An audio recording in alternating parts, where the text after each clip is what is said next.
crazy people play chess. Hello, and welcome to the Saladcast on Sunday, the 29th of June, 2025. I'm your host, Dan Train. Join me today, Zachary Burgess. Even hotter. And Robert Kemp. And it's about to get worse, apparently. This is nothing. Although the sun has just come out. Which... Yeah, this is literally about to get hotter. Oh, shit. This is Heatwave 2 Electric Boogaloo, is that right? For 2025? The hottening. The hottening. Heat waver. Does it really work the whole... I'm sure it does, but like keeping your curtains closed or whatever. Oh, I do that. It depends, right? Like on like the individual insulation of the room. Because like in my room, because my room is so well insulated, it's like you're better off closing the curtains to keep the heat out, but then open the door to the rest of the house to let the heat go that way. So like you don't get the heat coming inwards from the rest of the house. It's generally the same with this room in the mornings, right? Because the sun is shining right on this room early doors. And so you kind of do need that door open in order for the heat to come out of this room somehow. But the problem is like the insulation in this house is all the bricks just in general are like so good that you can just hold your hand up to the walls and go, yeah, that's giving off a lot of heat. So goddamn it. Also, the air's just like not moving today. It's like It's still. It's air custard today. Yeah. That's definitely made the difference, the fact that it's so still. I'm sure there's a chef somewhere that's made some kind of like airborne custard. Whipping out some air custard for like slathering it all over East Anglia. Non-Newtonian cloud is approaching. Just wading through it. I mean, you probably know the proper word for what custard is as a material. That whole weird thing where you stump it and it gets more solid, right? Are you looking at Zach or me? I'm looking at. I'm kind of looking at both of you. It's science, folks. I don't think custard is even that much of one, is it? It's not like corn starch or whatever. Starch. Oh, I thought it was in the same. It's in the same category, but it's not nearly as much. Right. Okay. Probably because custard is actually kind of dilute compared to when you're just putting literally just cornstarch in water. Yeah. Just like there's not much going on there. Do you reckon that? What? Yeah. Blame the dairy. Or general amount of water in it, probably. You probably don't want to just eat a chunk of non-diluted custard. Or custard powder, just eat custard powder directly. I mean, I'd give it a go. Would you blame the fact that there's dairy products in it, or would you blame that particular dairy? Oh, right. You have non-Newtonian cows. What are you doing? The cows you have used to make custard are too solid under certain conditions. Do you reckon I could turn up on someone's performance review, like, solid under pressure? Like custard. I mean, yes. Solid under pressure.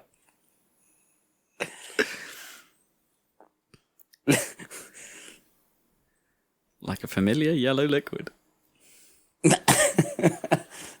Wait.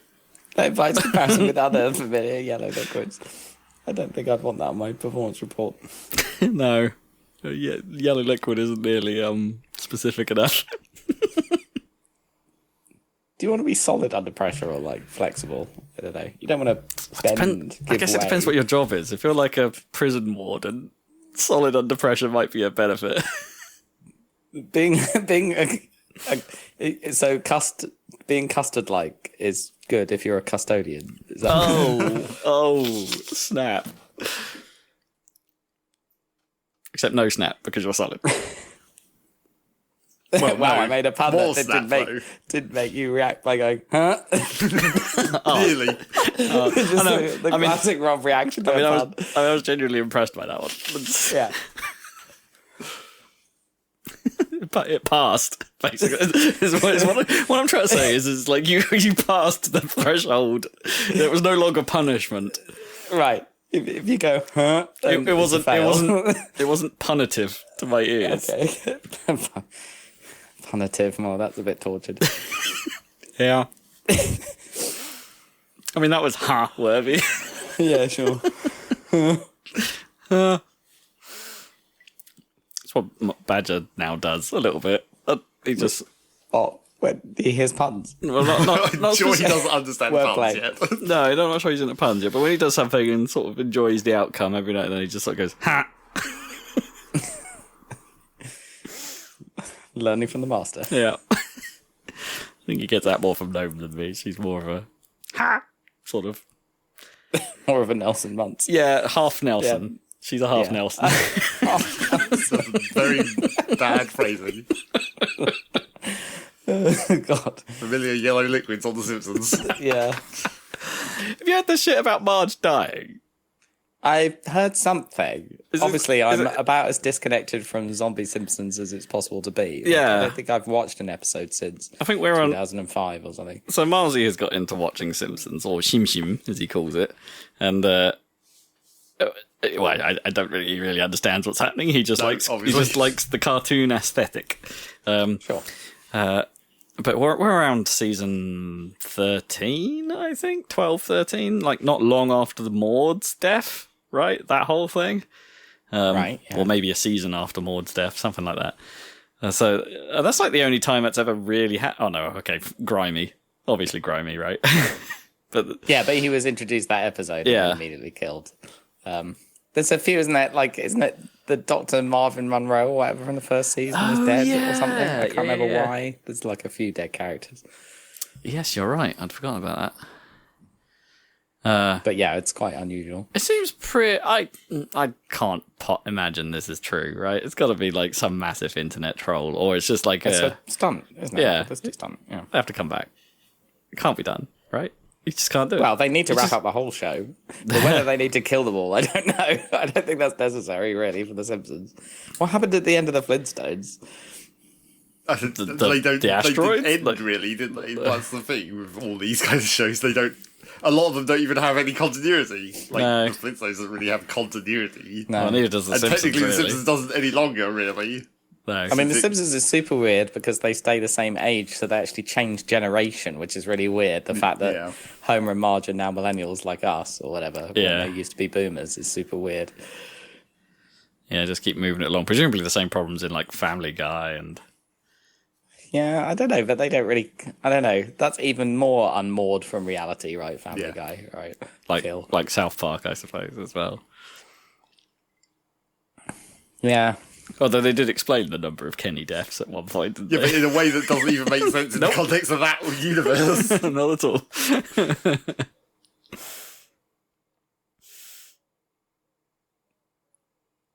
They'll be back. The number So of Miles time that likes- Fry likes has it. died on Futurama has just mysteriously come back. Like, I mean, at least in that case, there could be an actual explanation for that. he's like half android, half mollusk at this point. Oh, I Not don't mollusk, like a butterfly thing at this point. I don't know. I mean, is that any different to fucking Captain Picard or whatever? Oh God, no. Anyway. Still annoyed about that. I'm not sure why.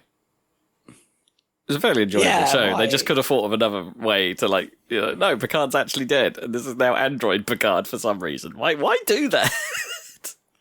I was watching clips on YouTube of like a dogfight in Top Gun Maverick, and then I watched a dogfight in Top Gun 1986 or whatever. And it's like, it's way better, the 80s one. And then I was thinking, do I actually like any legacy sequels? Because Top Gun Maverick is fine. Because, I feel it's like the quite dogfights are enjoyable. more visible in Maverick. Yeah, but I mean, it's cool because they film in the actual planes in Maverick, which is awesome, Yeah. technically. Because I was thinking about it because the F1 film has just come out. Presumably you'll Sure. see that. I don't know if you have, but No, I haven't That's- done, but it'd be interesting to see. I heard it's getting, like, a little bit panned. Like, it doesn't... I think it'll be similar to Maverick, and I think it's the same director, and they've strapped the IMAX cameras to the cars and everything. Yeah, there's definitely some real footage, and there's some real attention to recreate actual events that have happened in F1 and then just Right. spin a new yarn from them, right? Like Yeah. supposedly the big crash that Brad Pitt's character is involved one is a real crash that happened to someone else, but that someone else then couldn't come back to racing as a result of it. Right. And yeah, and some of his maneuvers and some of the things Brad Pitt's character do are straight out of things that Hamilton has done in the past. You know, things like that. It's very much cribbing from these are real events, but we've just stitched them together, you know, to tell a completely different story to what's actually happened. But that's kind of interesting in itself. I mean, the trailer won me over purely by using the chain by Fleetwood Mac. I mean, of course, yeah, they know what they're doing. Yeah. I guess so. I don't know if the trailer it would be the same in America, because clearly that's a British BBC thing specifically to have the chain for Formula One. But anyway, it's definitely the right choice. But yeah, Top Gun Maverick. I don't know if, I mean, I think I put just then legacy sequels like aren't necessarily for me. Like I like Denis Villeneuve, and and he did the Blade Runner sequel, and it's fine, but I don't know. It's not. I'm not really necessarily. I like him, and I like who's the actor, Ryan Gosling. I think it's a good casting and everything. Sure. Just I don't know. Maybe it's just me. It's like so unnecessary. Yeah, I don't know. I really enjoyed the new Blade Runner, but I don't know if I would watch it again. Yeah. You know what I mean? Like, I did think it was good. I think I've seen it twice because I wanted to give it another try, you know, and I felt exactly the same as the first time round. So I was like, oh, well, I was right. Yeah, because I don't know if I should take the same approach with Dune, because I haven't seen part 2 of the recent ones. But Dune, I didn't enjoy part 1. Fair enough. Okay, that's fine. I didn't. I mean, it was visually impressive. Don't get me wrong. And I like, you know, Dune's a cool world thematically, but I don't know if they managed to get across the story particularly well. I mean, clearly it hurts the fact that it's a half a story, right? So correct. Yeah, and it ends in such a weird place. Like I feel like it should have ended like half an hour earlier, and then left where it actually finished, like as a start of the next film. Do you know what I mean? Yeah, But I think they had to use Zendaya. That's the only reason that last half an hour exists. It's like, get Tammy in there.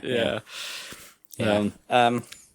I think if you didn't enjoy it, then I wouldn't bother with part 2 unless it's on or whatever. Yeah, I mean, if it turns up on streaming eventually, I will get around to watch it at some point. But with the advent of Milesy, we're watching far fewer films than we ever did, unless they're animated and filled with googly Pixar eyes. Did you see? I saw yesterday. Did you see, Rob, that there's a New York Times article which is the top 100 films of this century? Did you see that? That as voted for. So what? Post 2000. Yeah, post 2000. Interesting. So you know what number 1 is, don't you, Rob? Scott Pilgrim. It is of course. No, I know what you're going to say. Yeah, because I did see that. I did see that. Oh, you already saw it. Yeah. Okay, it's wrong though. That is not the best film of I think they put Parasite number 1 and they put Mulholland Drive number 2, which I do not agree with. I would definitely put the Mulholland Drive number 1. But anyway, I'll tell you how I saw that. I saw that because there was a there was a post on Twitter about people mocking someone that was like went on a rant about how Wicked is better than Parasite. The Parasite, that's ridiculous. Yeah. Anyway, sorry. Okay. Yeah, I'm with you. Whoa. It's like how ridiculous is that? Yeah. It's like saying Moana 2 is a good film. I looked at the list and there's definitely some questionable stuff in there, but certainly a lot of good things. Scott Pilgrim. Should have been. Is that your number 1? I don't know what film I like more than that. Maybe the first Spider-Man film. Yeah, fair enough. Was that that must have been 2000s, like early 2000s. I famously say, don't know if it's true, but I say that my famous film is Lost in Translation, which is 2003, and that is on the list. Good choice. But it wasn't near the top. Oh, I bet Drive's on that fucking list. Probably. I like Drive. I hate that film. I like Drive. Okay, the opening scene in Drive is good. Like, yeah, the opening scene. The rest of it is trash. I like it. The thing I don't like about it, I'm a bit disappointed in, is I think the actual central car chase isn't as good as the opening scene. No, indeed. I think because it builds to that and everything, and it's a shame that it's fine, but it's a shame that isn't a Bullet or a French Connection. You know, that really would have made it. But Otherwise, yeah, I like that film. But that's very slow and like people staring at each other and the soundtrack. Like, right, it's all atmosphere, isn't it? I wonder which of the Marvel films, if any, made it onto that list, because they are. Oh, I doubt the New York Times would put Marvel films on there. But they need to come up with 100 things to put on that list. Yeah, 100 popular things also. Because some of the, I definitely would rate at least the earlier, like maybe the early phases over as good films, rather than the recent phases, which have been, not so hot. To the point where I'm actually a little bit behind now. I still haven't caught up on that Deadpool movie. I've fallen off watching the shows. Like I haven't caught up on Daredevil yet, which I think was a recent one. I actually don't know what Marvel are up to these days. That's the thing. I've sort of even I'm zoning out, which shows you how much of a problem it is. Well, they're all building up to Fantastic Four, which looks quite good. It does look interesting. Maybe. Yeah, I didn't about the casting though. I didn't realize they were going. Like the aesthetic. Yeah, I didn't realize they were going for like, what do you call it? Like Silver Age almost sort of look to it. Silver Age, because that was the start of the Silver Age, really. I think Fantastic Four predates Spider-Man and it's kind of the start of Marvel Comics. Really. Yeah, or at least Stan Lee and who's the other guy? Jack Kirby. Yes. It's not Steve Ditko, because Steve Ditko did Spider-Man. I think it's Jack Kirby. I think it's Kirby. Yeah. But yeah, I suppose if you're gonna kind of soft reboot the universe, you might as well go to the start. Yeah, and I wonder if they are going to reboot the thing. But I guess they could, right? Because they could just say this is we're not in the same multiverse. Yeah, they've already anymore. got all the multiverse stuff set up, right? I suppose. So they can just sort of say like, no, we're not in. Oh, I've forgotten what the number is. 432 or whatever it is. Like, we're not there anymore. We're somewhere else. Which is fine. But we still haven't seen Squirrel Girl. The important bit. Yeah, exactly. Where's my Howard the Duck remake? I mean, Howard the Duck has been there. I know, has been in it. But only as a stinger. What happened to Howard the Duck in when Thanos destroyed that whatever that guy's place in? Was he in there? Oh, in the collectors. Yeah, I don't know. Yeah, the collector. Well, yeah, I guess we're not sure. But it was all a mind. He was using the Reality Stone at the time to mess with it, but that's right. I can't actually remember if it actually got destroyed. I think the whole thing was flames, wasn't it? Like he'd already destroyed it or something. I can't remember. I haven't seen those in a while. Nope. Oh, number 100 on this New York Times list is Superbad for some reason. Which I remember a review at the time describing as the one movie whose name reviews itself. Okay, that film was all right.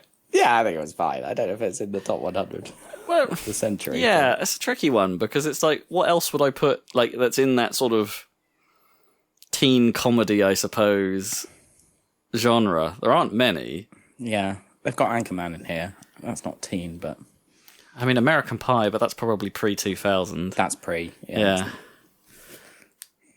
Okay. Oh, and they've got Borat in here. Okay, Yeah, I mean Borat's pretty funny. sure. Films. Any video game movies in that list? Like, Are you joking? I highly doubt it. yeah. What would even pass? Sonic the Hedgehog. 3, apparently. People do seem to like 3. Yeah. Oh, Memento. Is that? When was that? That must be really early. 2000. Yeah. Must just got in. All of his films must be in there, though, right? Like all of them. Oh, Interstellar's in here. I still don't really like Interstellar, but there you go. It's too long, but it's all right. Yeah. Films. Films. I watched season 2 of One Punch Man. That's a season that's not complete. shouldn't really call it a season, really. It's just like the story's only... feels like it's just setting up still. Anime, right? Right. I watched season 2 of Severance. Also, answering some questions, but posing more. Do you reckon Severance is going to have the Lost problem eventually, where they never actually answer anything like meaningfully? Yeah, maybe that's okay though. I don't know. I'm sure some things don't need answering. It's just like there's so many mysteries in it that it's like different people care about different ones, and the one that I care about, not that I don't care about all the characters and everything, but the one from the first. Have you ever seen a single episode of it? No. I know the premise, but like I've never actually watched it. You know that. So the premise where they're separated or whatever into the two halves of themselves, and there's the work half and the outside half. But did you ever see what they're doing when they're working? No. So they're sort of sitting at computers. And they're looking at these description. Yeah, they're in the cubicles, which are separated into 4 because there's like 4 cast members in the department for some reason. Why? A lot of the answers to the questions, even though it's really well made, a lot of the answers to the questions that you think of are like, it's a TV show. Like, why are there only 4 people in the department? Why isn't there tons of people doing this work? Like a whole open plan office work. It's because it's a TV show with a cast of like 6 people or something. So that's why. There's 4 of them, and they sit around on these computers and they do this work. So the department's called Macro Data Refinement, MDR, and they sit and they look at numbers on the screen and sort of move them around and move their cursor around and sort those numbers into different categories or boxes. And they do it by kind of getting a weird feeling from the numbers. Okay. Like some of them make them feel, some of the numbers, they just look like numbers, but some of them make them feel sort of scared or like joyful or like, oh God, it's 2 again. I've got exactly. so much 2 trauma. And so that's what they're doing, and that's their job. And it's like the work is mysterious and important. And so from the very first episode, I'm like, what are they doing? What is macro data refinement? And so finally they made some progress, or at least they partially answered something about it, which is like, okay, fine. You've told me something. This is better than nothing. Because in the first season there's loads of intrigue and excitement, but they don't actually answer any of that question at all. Whereas in the second season they actually moved to partially explaining at least something about it, which is kind of what I was after, so that's good. Yeah, it just takes a whole season to get there. Yeah, you have to watch 2 seasons before you know anything about what the numbers are. Like, what do the numbers mean? The numbers, Mason, the numbers. Exactly, numbers. It's like a number station. Well, it could be, from... Yeah, maybe it is. From Codplops. Well... Yeah, maybe it's related to Codplops. You don't know. We don't know. Yeah, this is all a giant marketing strategy for Codplop 7. Yeah, could easily be. Corrections column. Because this is a podcast about video game. We didn't even mention that Coblop 7 was like Microsoft's one last thing from their showcase, and it's like, oh no, that kind of oh no, he's the exact response. 7? Yeah, Holy Coblop, shit. but like immediately after Coblop 6, right? Oh, I see. So they're not doing a 2 or 3. They're not going off onto cycle. a different. As far as we know, they're not doing a different series first. They're going to go straight to 7. Right. And it's like, oh, and it's... Is this because they did a cliffhanger from 6 or something? Or no, I don't know. because they're basically doing this is going to sound weird coming out of my mouth, but they're doing a sequel to Black Ops 2, if that makes sense. So if you remember what happened in those first 2 games, which obviously you don't, like Black Ops 1 and 2 were kind of attached to Mason, right? And the numbers, and then since then they've kind of gone off and done other things essentially. But Black Ops 2 is actually the most futuristic one of the series. Like that was set quite a long time, or a reasonable chunk of time in the future, whereas Black Ops 1 was in the past, right? And I think every single game up to this point has been either modern age or in the past. Right. Oh no, that's a lie. They jump about a bit. Anyway, what they're basically going was sci-fi. It was sci-fi, yeah. Because I knew there were mainline ones that were like in space and stuff. with Kevin Spacey. Oh yeah, it's not in space. Infinite Warfare. Right. Okay. No, Kevin Spacey was Advanced Warfare. That was okay. that was on Earth. That was still sci-fi. Yeah, but that was the one with the exosuits. Yeah, that was a pretty good one. I liked that one. Infinite Warfare was the space one that was less good. That didn't really gel with me, that one. But yeah, so they've kind of never gone back to that storyline particularly. You have characters like Woods and stuff turn up in the other Blops games, but like they've never really carried on with whatever was going on with that. So that's what 7 is. They're returning to that sci-fi timeline, and the numbers are present. The numbers. And Mason is referenced, and it's that's the bit that interests me. They're going back to what the ones I like. The one I do like, COD Blops 1 and 2. They are good games, and the story is genuinely, I think, stupid but pretty interesting. Yeah, in like a not in a Metal Gear way, but in a like. No, it's fun. It's popcorny. Yeah. It's actually hangs together pretty well, and I like. And COD Blops 2 had I think, was probably one of the most interesting campaigns that the series has ever had, with its branches and its decisions that weren't presented as decisions most of the time. You know what I mean? There wasn't just pick this option then this happens. It was like, oh, if you don't do this quickly enough, this mission is going to play out differently, and that's going to actually affect the story down the line. It did some interesting stuff. So it'd be nice to see that return. Anyway, that was what we missed last time. But it's hard to get excited about another COD Blops, right? That's the other problem. It's like, and one more thing, there's another Call of Duty, and it's like, well, of course there bloody is. Anyway. Video game news. We stumbled into it. Woo! Yeah, we got there. What else is going on? What else is going on? Nintendo held a Donkey Kong Bonanza Direct, which me or Dan haven't seen, but... Was it a Direct or a Treehouse Live?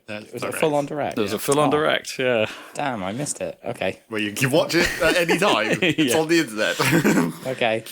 Well, summarise it for me and the viewers at home / listeners, whether they're at home or not.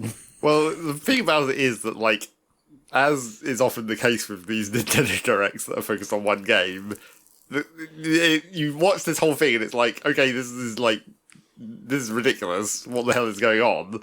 But then it's like, have they just shown the whole game? Or is this going to be a thing where it's like, they haven't actually shown the whole game? Because I didn't watch it, but I've seen quite a lot of the subjects that they talk about turn up in various places. Sure. And it seems like a lot. Yes.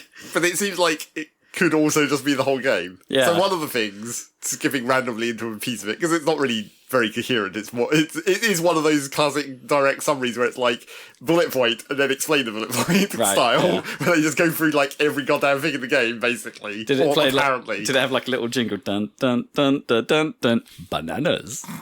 And then they talk about bananas for half an hour. Well, not quite. It is... The script is like just the announcing guy talking continuously about the world and whatever, but it just goes through all the different points. So it's like, oh, here's what the things Donkey Kong can do. He can punch, and then he explains punching, of course, because it's Nintendo. Because you have to explain every tiny thing. And the world reset button or whatever, so you can unpunch. Well, they didn't actually explain that, which is like, that's maybe one of the things they maybe should have included. Right, because I think we knew that existed from people playing the demos of it behind. Assuming that's not just a demo thing. Oh, right. Yeah, good point. No, it has to be a thing, right? Because you could theoretically bone yourself.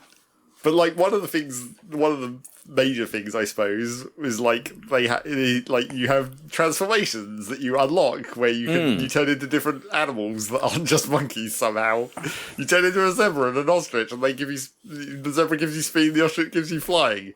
But then like the way it's set up in the UI that they show, and the idea that you can switch between the power that you're currently using like on the fly. So they show, like, you punch a guy, and then that creates a bridge, and then you switch to zebra mode so you can run up the bridge fast, and then you jump off the top of the bridge, and then you turn into an ostrich, and you glide. Okay, so DK64, but without needing to go to a barrel. Without needing to change characters. It's Banjo-Kazooie. Yes, well, also without needing to go for a whole changing sequence thing.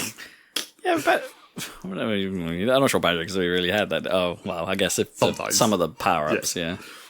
But like they show that, and then in the UI they show for that, it's these 3 different icons in the bottom left, and it has like arrows next to it to imply that you just change directly from one to the other. Right. But then that implies, from a functionality aspect, that there'd only be those 3. Because otherwise, what if you had more than that? It would be really inconvenient to like go back and forth between them.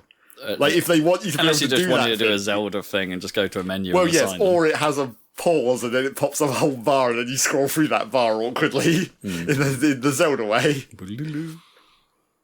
So yeah, that's where one of those things where I'm like, have they just showed the whole game, or is there going to be more than just those 3? Also because of the way it's linked to the specific animals, and they're like, as you travel down through the layers of the underground, you find these different animals occupying different layers. And it's like, that kind of does imply that there's more than just 3. Maybe. Yeah.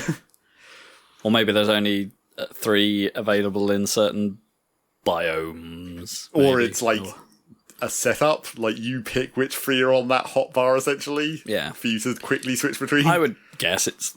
Well, I would guess that. I would hope it's that. Yeah, but this is Nintendo we're talking about, and they don't like giving you any customization options that are that granular.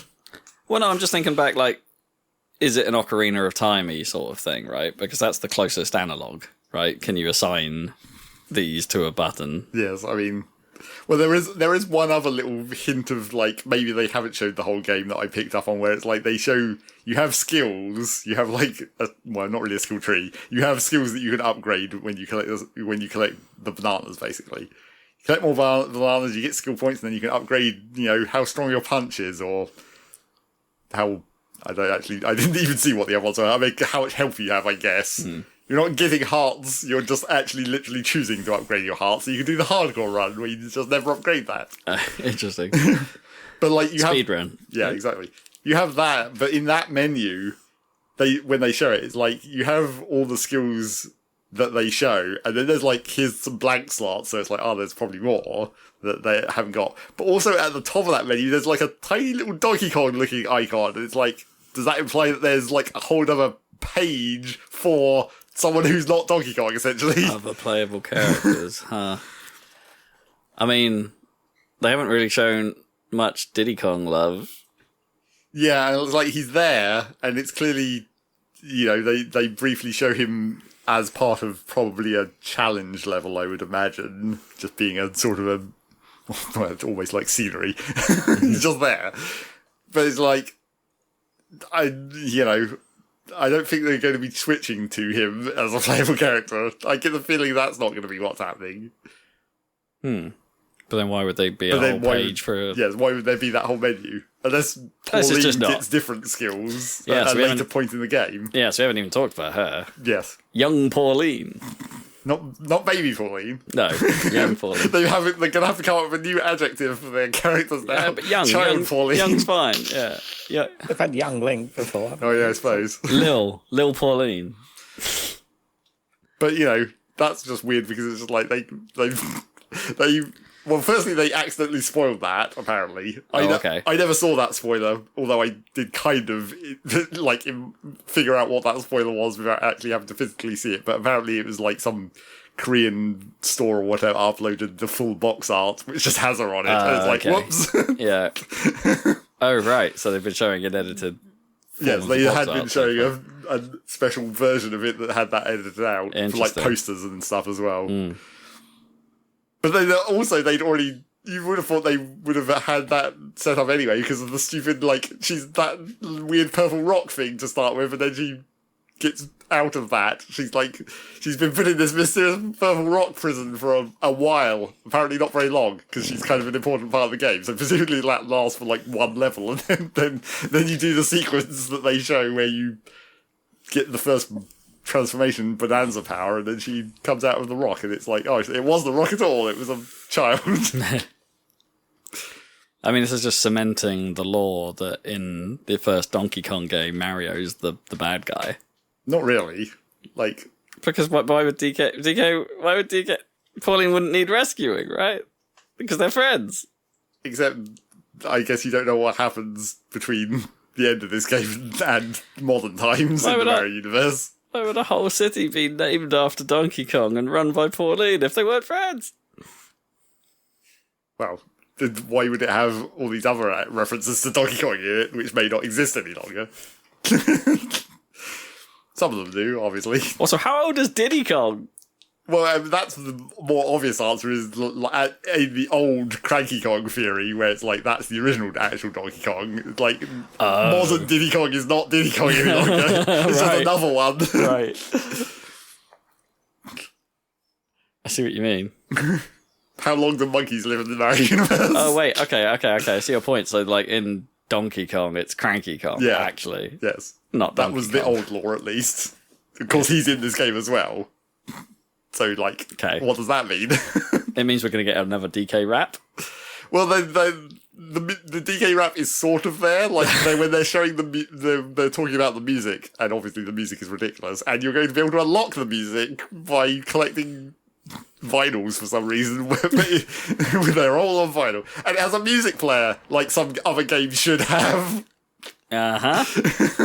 But you collect the discs to unlock the music, and while they're talking about it, it's playing a version of the DK rap, except it doesn't really have the rap. It just has like the music and a little bit of the DK part of the DK rap, but not like all the references to the other characters, obviously. Okay. So they are finally here, Yes. performing for you. Well, maybe. Pauline is the one that's doing the performing, I guess, now. Okay. Yeah, I suppose. That's much worse, though. No one likes a child performer. No. And that's why it's like... Unless she whips her hair back and forth. And that's why this whole thing is like, how much are you going to be able to withstand of this acting? Because it's like, she actually has voice acting in this Nintendo game. Right, yeah. It's like, this is maybe not the best choice to do that. I made the mistake of falling down a bit of a rabbit hole on, like, Nintendo voice acting. I ended up watching a few YouTube vids on it, and it's like, I much prefer the older voice actors than the current, like, the current ones sound too American and upbeat. Why? You mean for Mario and stuff? Well, not even Mario, like, just the, like... Okay, Daisy's always been a problem, but... Hi, I'm Daisy. But, like, Peach and Rosalina, right, they've gone from, here, to, alright, let's go! kind of It's almost. not that bad. No, I know I'm exaggerating, but, like, it's definitely... There's a transition there. Well, I feel like it's more like they've just been made too boring. Like, Rosalina doesn't even sound interesting any longer, and that was No. kind of her thing. Yeah. She had the weird space voice. Space voice. She was much calmer and ethereal Yeah. and burdened. Yep. Now she's like, fuck yeah, racing. Not quite. Classic Rosalina. Honestly, give her a few coins. But yeah, apart from that, you know, they showed all the punching and the train destruction and all that stuff, which Yeah. makes it look like it's going. The thing that I found weirdest in terms of that is like, there's all these collectibles and shit, and then they're like, sometimes you'll find a treasure chest underground that will give you a map that will show you where the collectibles are, and it's like, but then the treasure chest is just buried in the terrain, so you're just like.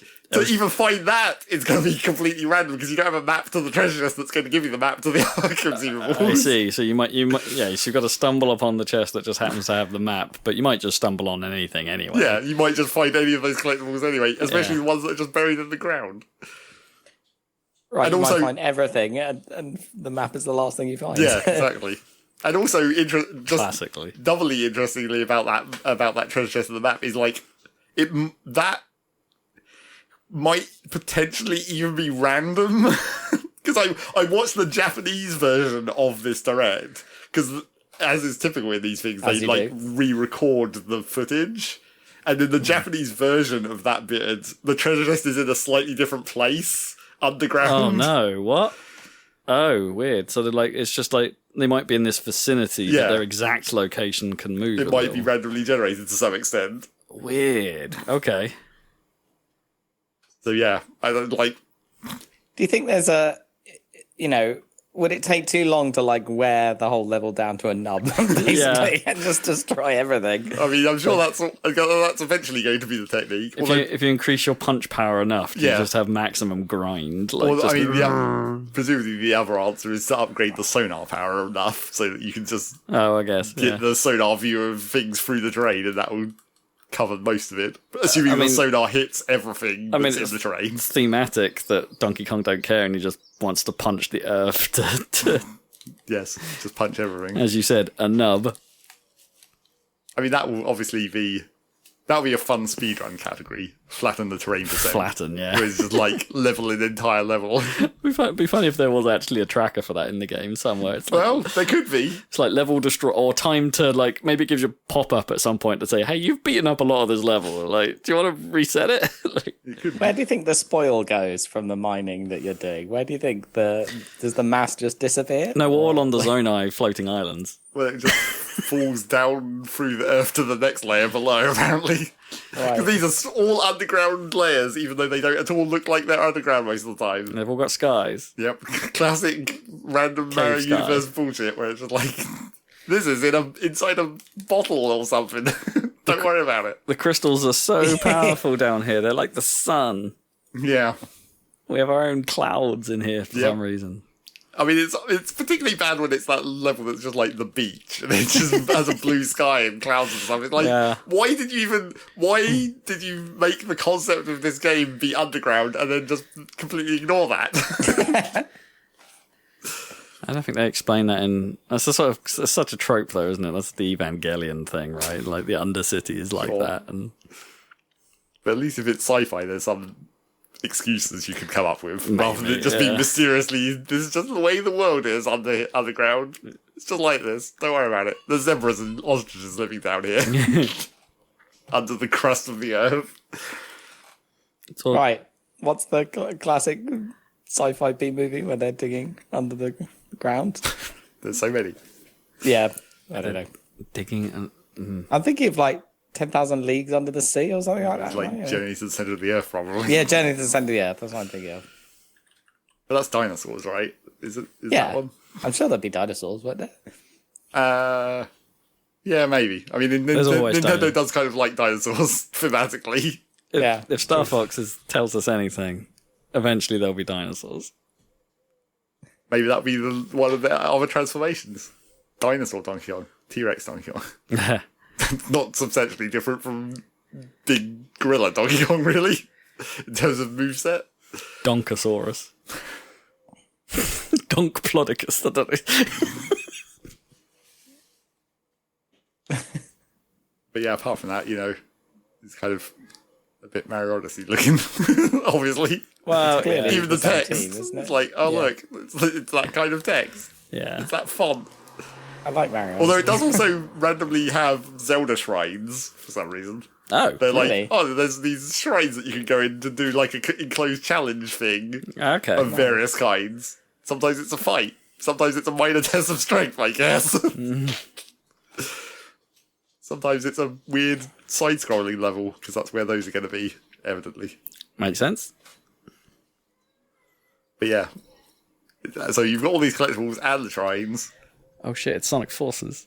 Not Forces. Frontiers. Frontiers, yes.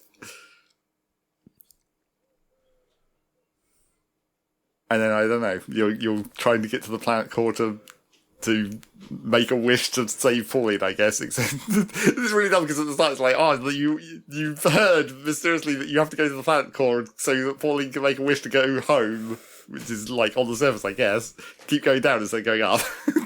Yeah, I'm sure Donkey Kong could go up if he wanted Yeah. to. And then Donkey Kong, and then in that bit of dialogue, the answer is like, Donkey Kong just wants bananas. And it's like, is this going to be the weird, like, standoff at the end of the game where it's like, only one of you gets to make a wish, and it's either to save the child or just no. get a shit ton of bananas? Yeah. It's going to be like a dial-in ending. That'd be quite funny. And if you pick the bananas, you got to do the whole game again. Or maybe you wish for so many bananas, it just piles you up out of the hole. Probably. That I would like. Or it's like a banana volcano, and you get, like, shot back out of the hole. Truly a Bananza. Yeah, exactly. Only for K. Rool to turn up and steal it all. Yep. that'll be, you've got these new bad guys who are all, for some reason, they're all Kongs, and it's just like, is that just what the race of monkeys are called? I guess so, yeah. Or is that like they are actually related to Donkey Kong directly? I'm not sure I want to think about that. No. Because there's a lot of other monkeys. One of the layers is just like, the monkey civilization or whatever, in the same way as the zebras and the ostriches. Yeah, I was trying to work out if it was ever implied that they were all the same family, even in like DK64. Yeah. Or if it is purely the name that we're going on. Yeah.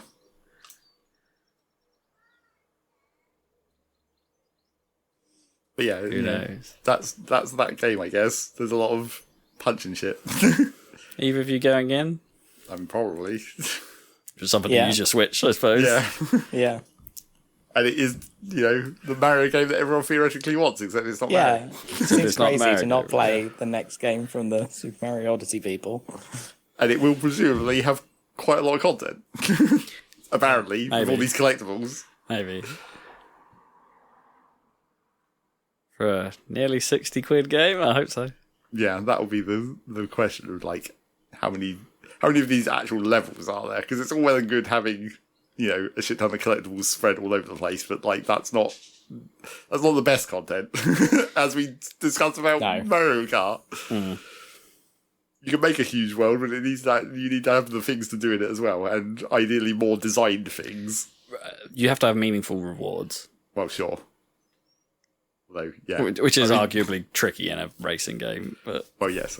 And it's not like the collectibles in this game are going to have meaningful rewards, really. I mean, there's the costumes, and the costumes have stats now, so now you can actually have a reason. It's not going to be like RPG level Zelda armor sets and upgrades. Well, but I don't know. But even those, even the ones in Mario Odyssey were like made meaningful by the method by which you had to earn them. Right? There was effort involved, or at least there was a bit more effort to get them than there is in like Mario Kart, where it's just like you might just get them randomly. Well, it's sure, but like it doesn't. Even that subtle difference, I think, makes it a little bit more tangible. Even if they don't do anything. I mean, it seems like there might be less of that in Donkey Kong because they're linked to collecting the fossils, and it doesn't seem like there's any kind of. It's not like the where the purple coins were world specific in Odyssey, and that was then how you got the costumes for that specific world. Mm. It seems like the fossils might just be generic. But that's probably more important. That's okay. That's probably more important because of the costumes having stats. So you want to be able to just immediately get the one that's relevant to your situation. Do they have stats? Yes, they do. Oh, have okay. Stats. Interesting. Which on some levels is good, I guess, but on some levels it's like, it's forcing you to wear these things at the appropriate time. Do we expect the costumes to fill in Donkey Kong's lackluster costume rank list in Mario Kart World? Well, that is the thing that everyone has been suspecting. It's basically the reason Donkey Kong only has one costume in World is because they didn't want to do spoilers, essentially. Yeah, I wonder. And will we just get young Pauline as a character drop? Yeah, I guess that's possible. Would be slightly weird for it not being baby Pauline. It's like all the other ones are babies. It's fine. There's one that's not. It's fine. I'll take young Pauline over baby Pauline. All baby characters look the same. Well, yes, obviously. They might as well have just had baby Mario character. Or baby me. Well, I mean, they could have all just been one character and just been a costume. Yeah. Yeah, exactly.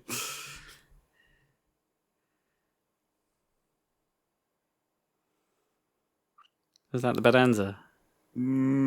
Yeah, I guess. I mean, there was a lot more to it than what I just said, but I wouldn't have said you necessarily need to know any of this. Okay. And, spoilers, I guess. Spoilers, yeah. Not that this whole thing isn't spoilers. Or maybe it isn't. As I keep saying, did they just show the whole game, or did they not just show the whole game? I mean, I hope, because they did, I remember when they talked quite a lot about Odyssey ahead of its release as well. But even then, there was still some... I feel like they'd only really shown half the game. At most.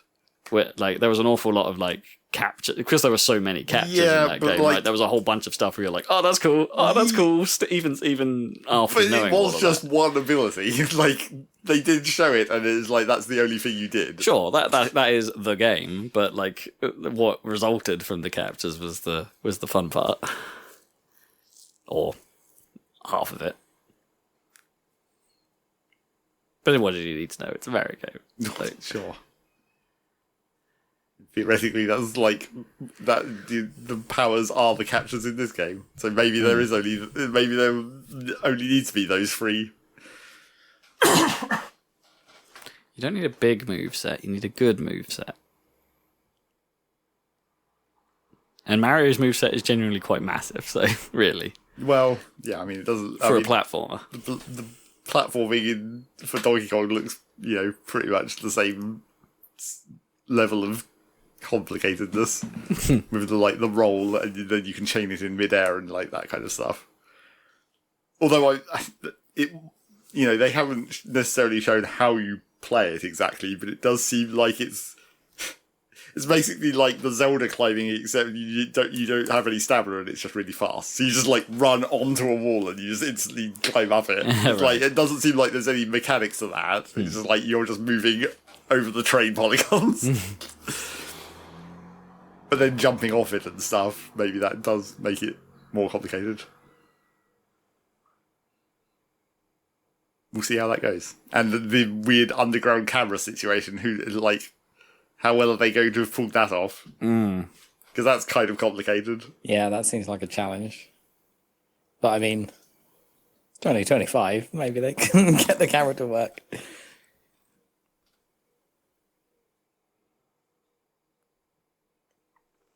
Yeah, I'm not even sure. Like they'll just let you control it, right? Well, where it's positioned, yes, but Yeah. how it clips through the terrain is going to be the trick to it.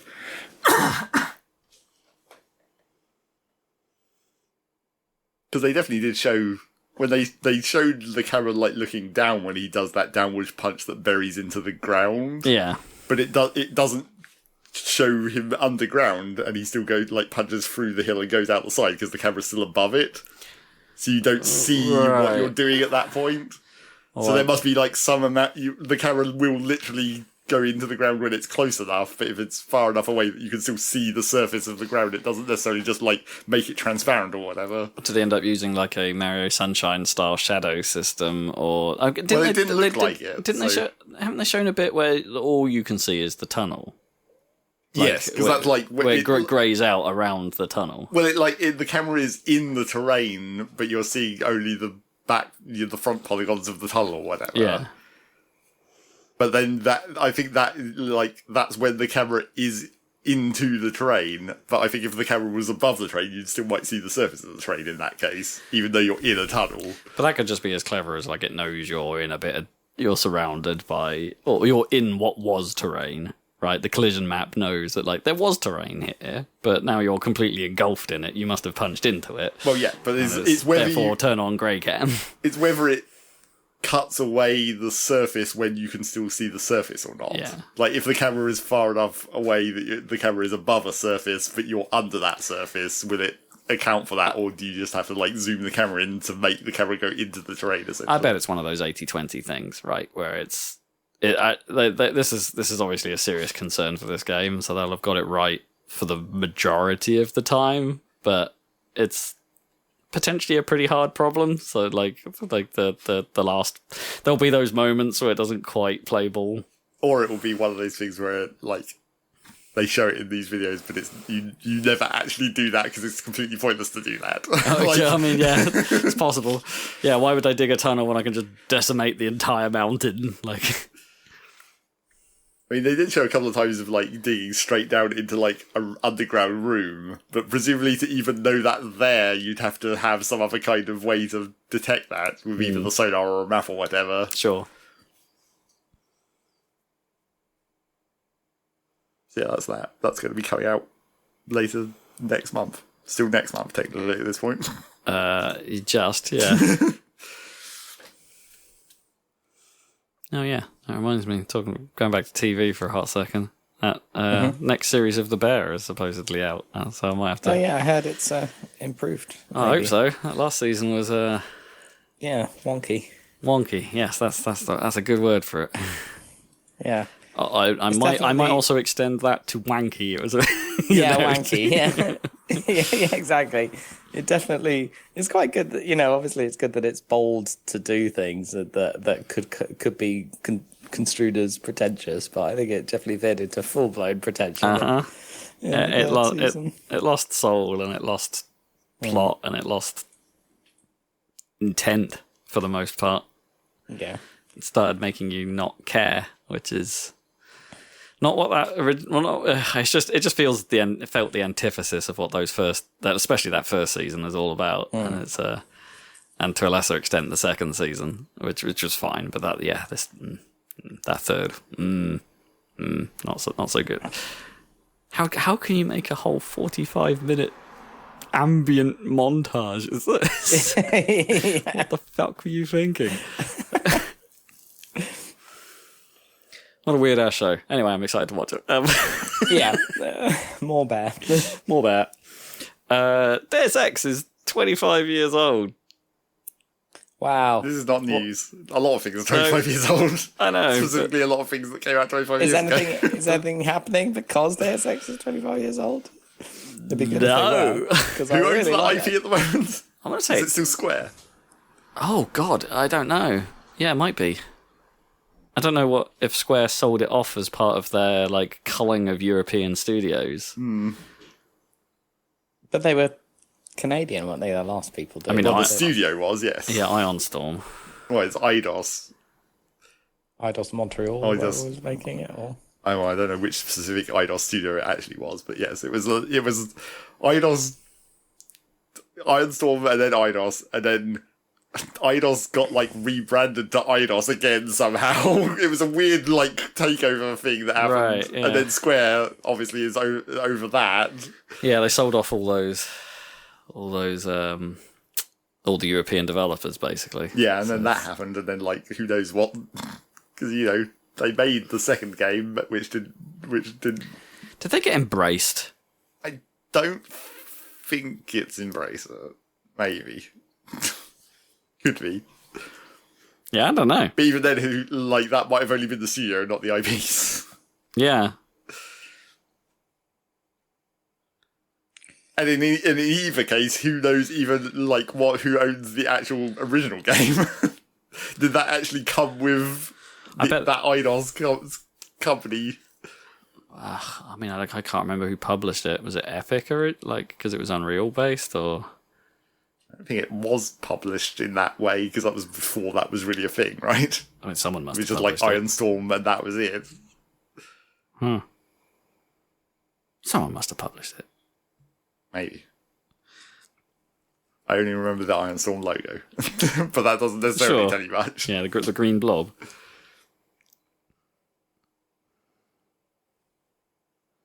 that was a good game. It was a good game. I think it was It Eidos, was published by Eidos. There you go. Yeah. Until they became an actual, development studio at some point. Right, yeah. Yeah.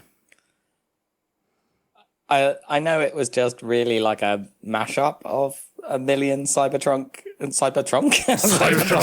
Yeah. It was like a Cybertrunk of cyberpunk ideas just shoved in that trunk. Do you reckon anyone called it? Is that what it's called on a Cybertruck? Yes, it is, unfortunately. Is it actually called Yes. a Cybertruck? But they don't have trunks, do they? Because they're pickups, right? Well, sure. But they do have, the Cyberfrunk? front hole. The front hole. The frunk. Yeah. But it was well mashed up. Things don't have to be totally original. If they mash up a bajillion things in a good way that you maybe weren't aware of before, then Exactly. it was a good introduction to that whole genre in many ways. Illuminati confirmed. Except the slight problem of being every conspiracy at once and then it didn't make any sense. It was like kitchen sink every possible conspiracy and weave it into one insane narrative. And every cyberpunk cliche that you could fit in there. But yeah. But then they obviously buggered that up in the new games. Yeah, They I didn't mean, have that was enough the... conspiracies in the UK. Exactly. It was too I mean- obvious. It was just like, here's one guy doing a thing. Yeah, it was one guy doing a thing, but also, like, especially that first one. I didn't play the second one, but Human Revolution. I think it was a good game, but, like, I complained about this at the time, I think probably on the podcast, if you wind all the way back. But, like, it had one very strong central theme, whereas Deus Ex had, like, a bajillion themes, right? It was, like, densely layered in themes, whereas Human Revolution is all about... All anyone talked about in that game was the augmentation. Yeah. Whereas in Deus Ex, that was one of the things, but it wasn't... There were so many other things going on. It's like too focused, which usually focusing on things is good. But I don't know. I liked that the original Deus Ex was like a full smorgasbord of craziness. So it was Ion Storm was originally like Dallas and Austin based. Right. Yeah, because it was John Romero, right? Yes. Well, not that he didn't do Deus Ex, he did Daikatana. or whatever, Daikatana, but yeah. It was still him. They came from id or whatever. Correct, yeah. Looking Glass. They were embraced. No, okay. Embracer Group took over Crystal Dynamics, Eidos Montreal, and what was Squeenix Montreal at the time. So they currently own Deus Ex. I don't know if there's much hope for that franchise, especially with Cyberpunk in the market, place. Well, I mean, It's quite a different thing yeah. from Yeah. Cyberpunk. Like, even just tonally, I think Deus Ex could exist, but like, it doesn't even have to be. Maybe it does. Maybe that's the problem. Like, maybe achieving Deus Ex today, you have to go big open world to make it feel viable. But I'd like to think we're in. I mean, and that annoys me saying that out loud because I don't agree with that. I don't think you have to do. Not everything has to be a bloody massive open world. Open world. But it was true that the original Deus Ex was distinct, not because it was open world, but because it was that those environments were large compared to linear shooters. Sure, yeah, of the time. yeah. Yeah, and you don't want to kind of lose. I felt like Human Revolution and stuff did sort of lose that a bit, but no, they were good though. But those levels were a bit more constrained than the originals and a lot more detailed, obviously. But the kind of, I don't know, yeah. I mean, Human Revolution was just like pretty linear in ways that were occasionally annoying. The classic example of like in that first mission where there's like you're coming up to the room with the hacker and you can see him through the glass walls, but the glass walls are invulnerable, obviously, so you can't shoot through them or anything. You can just see him in there. So you're like, oh, how do I get into the room where this hacker is? Well, there's this one door, and there's only one door. But then if you look, because you can see through the walls of the glass room, you can see the back door of the room. Right, yeah. So you're like, oh, is there some stealthy way to get into the back door? But like, there's just like a server rack or something blocking the corridor. But they stupidly didn't even make it tall enough to fully fill the corridor. So it's like, oh, there's a gap up there. But then if you pile stuff up to try and jump over it, there's an invisible wall. It's like, you failed at designing a Deus Ex level. You failed at Deus Ex, right? Exactly right. Whereas then there's us like piling up freaking stuff to crates to kind of what was it to like break our fall when we knew that we had to like jump set off the the building transmitter at the top of it, which would like use your cyber legs and fall onto some crates to help. Yeah, use the cyber legs, and it's like the dodgy physics of it being so fun. Oh, I love Deus Ex. It's so good. Yeah. Hussing boxes just to try and get them to be exactly where you want them to be. I mean, it's such a pain in the ass. Regardless of like the setting and all that stuff, what's that kind of game called? Like immersive sim. Immersive sim, yeah. I wouldn't mind it doesn't have to be Deus Ex, but I wouldn't mind a more immersive sim style game these days. Yeah, I mean, what has there really been? Dishonored, I guess, is the most recent like big title. Could you put Hitman into that category as well? I haven't played Indiana Jones, but like, how much interactivity do you have with the world and when you're walking around in that? I wouldn't. I'm not entirely sure it falls into that category. Because it's not a shooter. No, it's more of an adventure game presented in first person. But yeah, so more like an Uncharted but first person. Yeah. Sort of thing. Right. Okay. Because I like that sort of thing. Maybe I should. I don't know. Maybe I should be playing Starfield or some bullshit. I don't know. Definitely not. Yeah.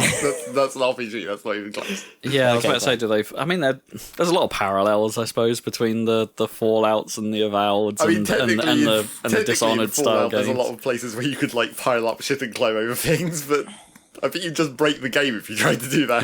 Like Fallout does not account for that kind of. That's not designed to handle that kind of ridiculous bullshit that you can theoretically do. You'll just sequence break it by accident and screw up all the quest logs, probably, because that's how those games work. I didn't even think Bioshock was really in that cast. I don't know. No, Bioshock is maybe. more of a shooter because it is quite a linear. I mean, Deus Ex actually, when you boil it down, is a fairly linear experience, just with areas that you can approach in a multitude of ways. But no, Bioshock is definitely more shooter territory. It just burrows a little bit in. Yeah. I think you could say Bioshock was a little bit Deus Ex-y because it was relatively early in the sense that the amount of customization it offered you for a shooter, but didn't go nearly as far as Deus Ex did. I mean, literally, in the piling shit up stakes, like Zelda is like the modern, I guess successor to Deus Ex. I mean, immersive sim is such a weird thing, right? It's basically just a catch-all term for things that aren't really shooters, that aren't super adventure games, that aren't. It's a sort of like it falls in the cracks, and it's about the world as much as it is the gameplay. That's kind of my take on it. I think the modern version of Prey that kind of falls into that category. I think as well. Yeah. I mean, you'd think at this point, which is the same studio as Dishonored, so you know. You'd think at this point because it's not designed this way, but Grand Theft Auto could be like that, like GTA 5 could have been like that, but it's not. It's designed to be like you hit the precise checkpoint that triggers the next event. It's not like you can like find the back door. I mean, GTA is a weird one because it's sort of in that camp, but Red Dead 2 is moving in that direction in some ways, like with the camp and everything, and like there is a lot of but not I don't know. I think there's something to be said for like immersive sims tend to be categorized by the fact you're in first person as well. Yeah, like the things that are predominantly third person games, even though you can play GTA in first person and Red Dead in first person, right? Like. They are predominantly third-person games, and for some reason that seems to affect how you feel about it. I don't know. It's a weird term. It's like it's just supposed to. Yeah. Anyway, Deus Ex, great. I don't know. Can you recommend it to people? It's so old. I mean, it's like super wonky. Yeah. I'd probably just watch someone on YouTube playing it like me. at least for a while. Yeah, because we didn't finish that thing. No, that's true. But it's a bit wonky by modern standards, but it's the template for a lot of things that followed. Yeah. It's an important video game. Surprising that they haven't remade it yet, basically. It is a little. 25 years old. But then I kind of agree with Dan. Is that what you would do? Just reboot? I guess it was a soft reboot before, wasn't it? Yeah. So you just do a full remake. Right? Yeah, you'd have to start again, and I don't think you could. Well, okay, maybe if you gave it to Night Dive, those guys are wizards. Like, you could remaster it to something feeling a bit more modern. Like it was made just before 9/11 or whatever. But there's definite themes of like the terrorism and stuff from around that kind of time, whatever that's. So I don't know. Well, I think it would have to be inspired by. It would have to be like I was talking about, do I like legacy sequels at all? And I suppose, does Mad Max Fury Road count as a legacy sequel? Because I like that. Yeah, I mean, that's real good. Yeah, I mean, if you do a new Deus Ex, but it's like, because that would be good, right? Because the original Mad Max films are great, but they're a bit wonky. So by analogy, like if you made a Fury Road for Deus Ex, that would be awesome. And then you can go back and watch the original wonky, low-budget one. I wonder if the modern-day equivalent of that, though, is what we've talked about on this podcast before, where people try and capture an old game that nobody makes anymore, but they don't quite manage to capture it exactly. Well, that's the thing about Fury Road is like they got the spirit right. Yes, they definitely did. But that was the original creator, to be fair. But it's like when before 2 Point Hospital came along, like anything that was trying to be Theme Hospital wasn't Theme Hospital, right? Yeah. And then 2 Point is probably the best attempt at bringing that back, right? Or anyone trying to make a roller coaster game before. Well, okay, they perhaps still haven't achieved that after Roller Coaster Tycoon 2, right? It's like this. Or that people try to make Startopia or Sim Tower and things like that. Nobody quite really. That's my biggest concern with any kind of one of these, right? It's like it's a noble endeavor, but it's difficult. I think it might be the case with Deus Ex that Human Revolution is just that is it, and that's like the best that could have been done, maybe. What about Mankind Divided?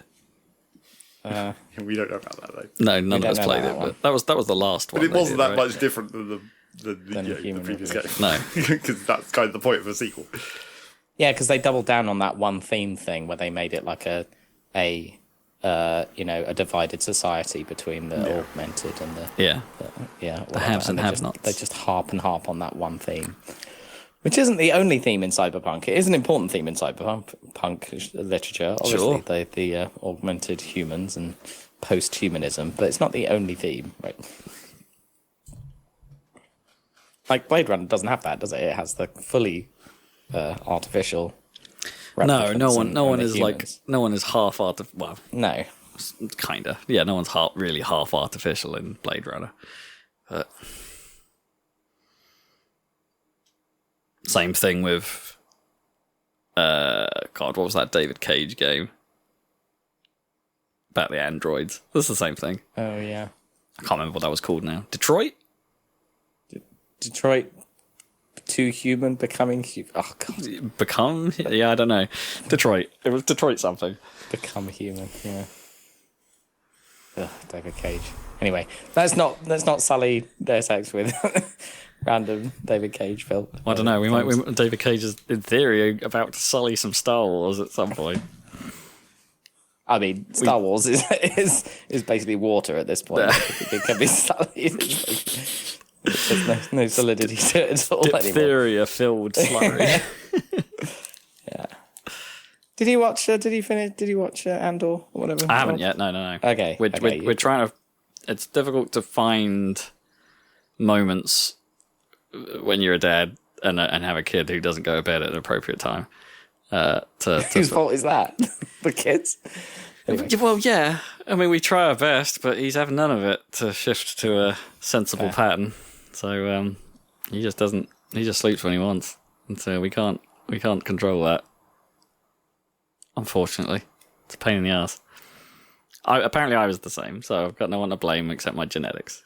Fine, you can blame your parents. It's genetics and their parents. Yeah, so we haven't started that. Although we did watch a single episode of Department Q, which is on Netflix, which is like a. What if House did crime? Or, solved crime rather than did crime. I guess House does crime. It seems very much that. But also imagine it's got the pacing of an HBO show, because we watched one episode and basically nothing happens. Okay. So it's, I don't know, I hope that picks up a little bit. But it's rated pretty highly, so maybe it will become good. What's it called? Department Q. Oh, Department Q, okay. He's even got a tennis ball that he throws around and squeezes. It's House. Scottish House. Sort of Scottish House, I don't know. Isn't that comes from like the West Wing though, doesn't it? With Toby and tennis ball though? Maybe. And the baseball, that comes from from what's the war film? The Great Escape, isn't it? Oh right. Where he's in the cooler, Steve McQueen. So what we've really confirmed is like people like balls. Soothing balls. Anyway, there's a new Street Fighter movie coming. Segue. I don't know anything about it other than we know a little bit about the cast. I don't know anyone really apart from 50 Cent is in it, as Balrog, the boxer guy. Obviously, Jason Momoa, who's in everything right now, is in it. But can you guess who? And Zach, don't look at the screen. Oh, have you already read that note? Dan, who would Jason Momoa be in a Street Fighter film? Ugh, I don't know. I don't know the roster well enough. You can paint him green and call him Blanca. That's what I was going to guess. Okay. Well, I guess like almost everyone in Street Fighter is kind of like wrestler proportion, so it makes sense that they've got Roman Reigns in this as well, playing Akuma. No John Cena, surprisingly. I thought he might pop up. He might make a Guile, right? He's got the face of Guile. Kind of. Anyway, I just want to say that 50 cents in a film, mostly. Microsoft announced some more hardware. Kind of. Yeah. Technically not really their hardware. No, they're making... I don't know how new the MetaQuest 3S is as a thing. I kind of haven't been... VR news seems to be like not really pushing its way through these days. But... yeah, the MetaQuest 3S is a thing, and that it's going to get an Xbox edition of it. That means it's black, and comes with an Xbox controller, so you can play Game Pass streaming on it. Woo! So it's black, like on Xbox 360. No, wait. Or the Elite 360, right? Okay, it the was Elite black. one, fine. Yeah. Fine. I'll just say that, like, not all Xboxes are black. No. Like the standard 360 was white. Yeah. Anyway. I'd say 60% of Xboxes have been black, Yeah, probably. unless you bought like the special colours they did for the original. Yeah, okay, about 60%. Yeah, the awesome transparent green one. That was pretty rad. Although I had the crystal though. The crystal's cool. Oh, yeah, the crystal. That was cool. Bring that shit back, or the crystal. Yeah, transparent plastic devices. Yeah. Let's go. Yeah, it was sweet. So that doesn't really work any longer. Like, if you made the Switch 2 transparent, you wouldn't be able to see anything because it's all so tightly packed in there. Yeah. Well, that and like it would be all battery. Yeah. Like at the point you could actually see anything. So there's that. I don't really understand why they did that. It's not like you can play Xbox on the Quest really, but like it's just like you can stream Xbox. Everything's an Xbox now. So let's Unless they are somehow planning to make, like, this is going to be the VR headset for Xboxes in the future. Like, they're going to suddenly decide to start making VR games. But then why not just do that? Like, yeah, I don't get this. Marathon has been indefinitely delayed after. I think there was generally pretty bad feedback. The buzz didn't seem good off the back of their closed alpha period. So they are, instead of launching, they're going to with the date they previously specified, which I think was at one point this year. But I think it had already been delayed into next year. Yeah, so it's definitely not... Well, we don't know when it's happening now because they've just scrubbed whatever date they had off the board and said, yeah, it's coming out when it's coming out, which I'm sure Sony are pretty nervous about, given that it's been a year since Concord. Yeah, but the whole point of the ridiculousness of this was that, like, why are they continuing to do this? Like, Well, yeah. I mean, admittedly... it must be sunk cost for Bungie at this point. I mean, this would have been in development way before Concord came out, Yeah, obviously. absolutely. But, like, at the point where Concord comes out and everyone shits on it, and then it shuts down, and then, you know, the general theme of that period was, like, everyone is like, we're done with live service games. Except Sony even was the one who weren't. They were just like, no, we're going to keep doing it, regardless of the fact that we just shitted this one up real bad. Sony still have several on the table, right? Yeah. Anyone remember Fair Games? That's apparently still happening at some point. But yeah, like, I don't know. It's risky delaying it at this point, because it's just like, people already said they were over this thing, and then if it then gets a longer delay and then gets forgotten... Are they just hoping that it is going to be like, everyone will cool down and then they'll be back for more live service games? Yeah. The problem is I don't think live service has a redemption arc particularly anymore. No. Like, you can't release Ropey and get better. It just doesn't work like that. No, because everyone just leaves immediately. Yeah, exactly. And they don't come back because there's Helldivers, in existence, or Fortnite in existence. They go to the ones that are already established and good. I mean, in some ways, it's the less risky strategy to delay it further, but all they're really doing is adding to their costs and puts way more pressure on this game to actually come out and be successful. It puts the pressure on Bungie as a studio, right? Well, kind of, I guess. It puts even more pressure on Bungie as a studio. I guess it depends on like what they think, what problems they think they're going to be solving during this time period. Yeah. And finally, which will be a segue into the what you've been playing section, I guess. Mario Kart World's received a couple of patches in the last couple of weeks. One of which was pretty boring stuff, just fixes and actual crash bugs that I've never encountered any of these, but like they patched them up. That's good. The second one a little more controversial though, because they've so one of the things you could do, let's explain this first. One of the things you could do in online play, and one of the things the community seemed to be predominantly edging towards, and was becoming, it was definitely like, I'd say 90% of players were picking this, is when you go into the races, there was an option there to, there's an option to vote on what comes next, right?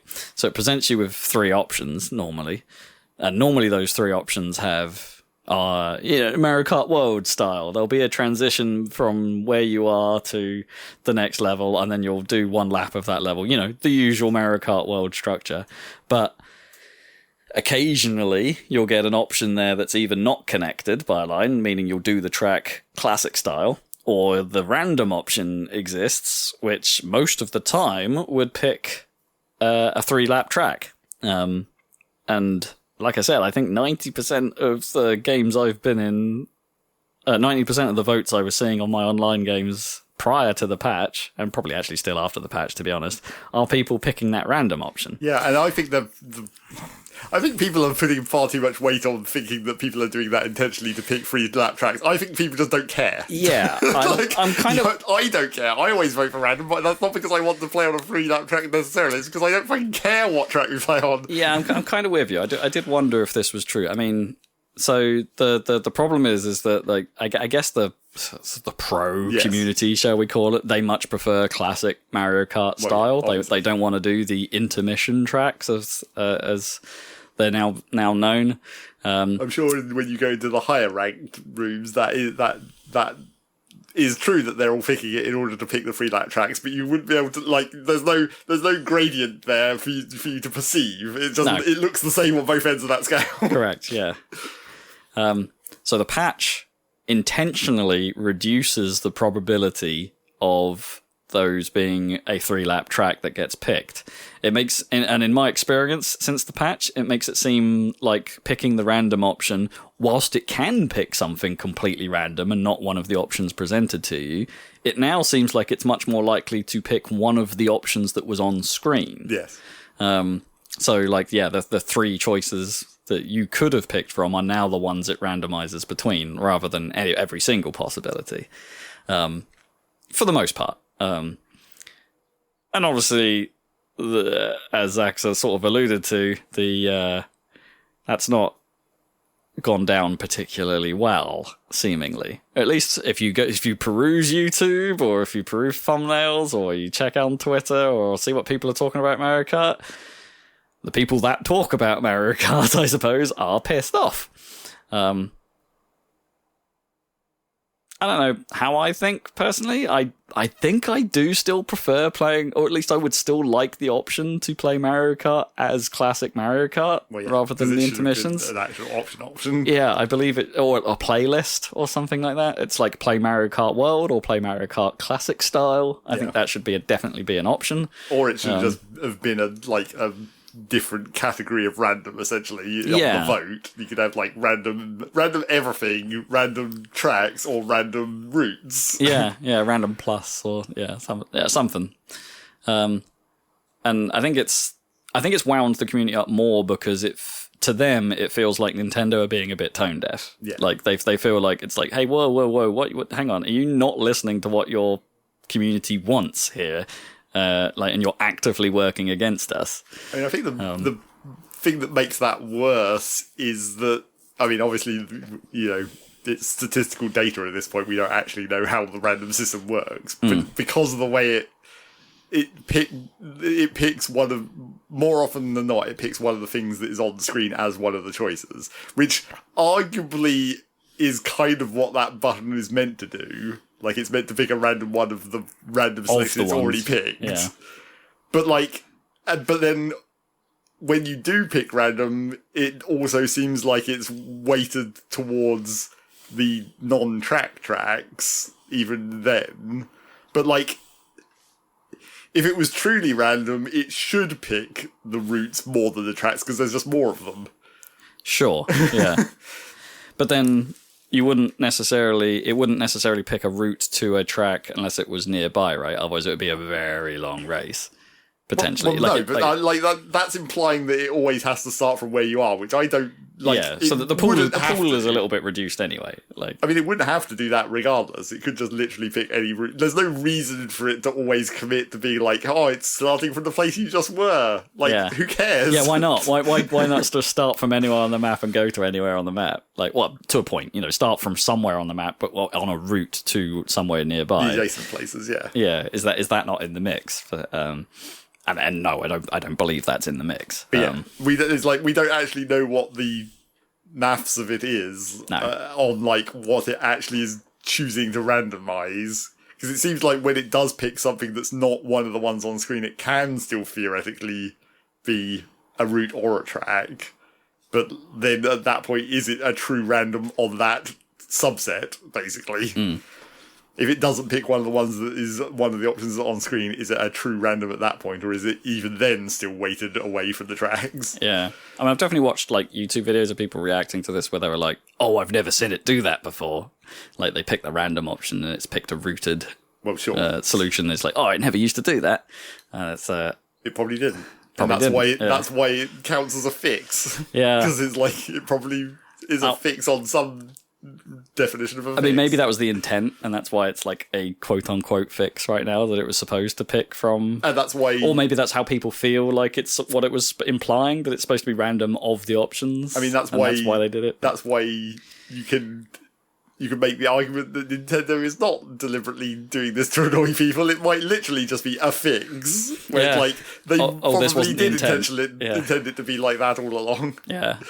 And in fairness to Nintendo, they're not pro player focused in any way, even though there's a ranking system in this game and a scoring system for that. Like, their focus is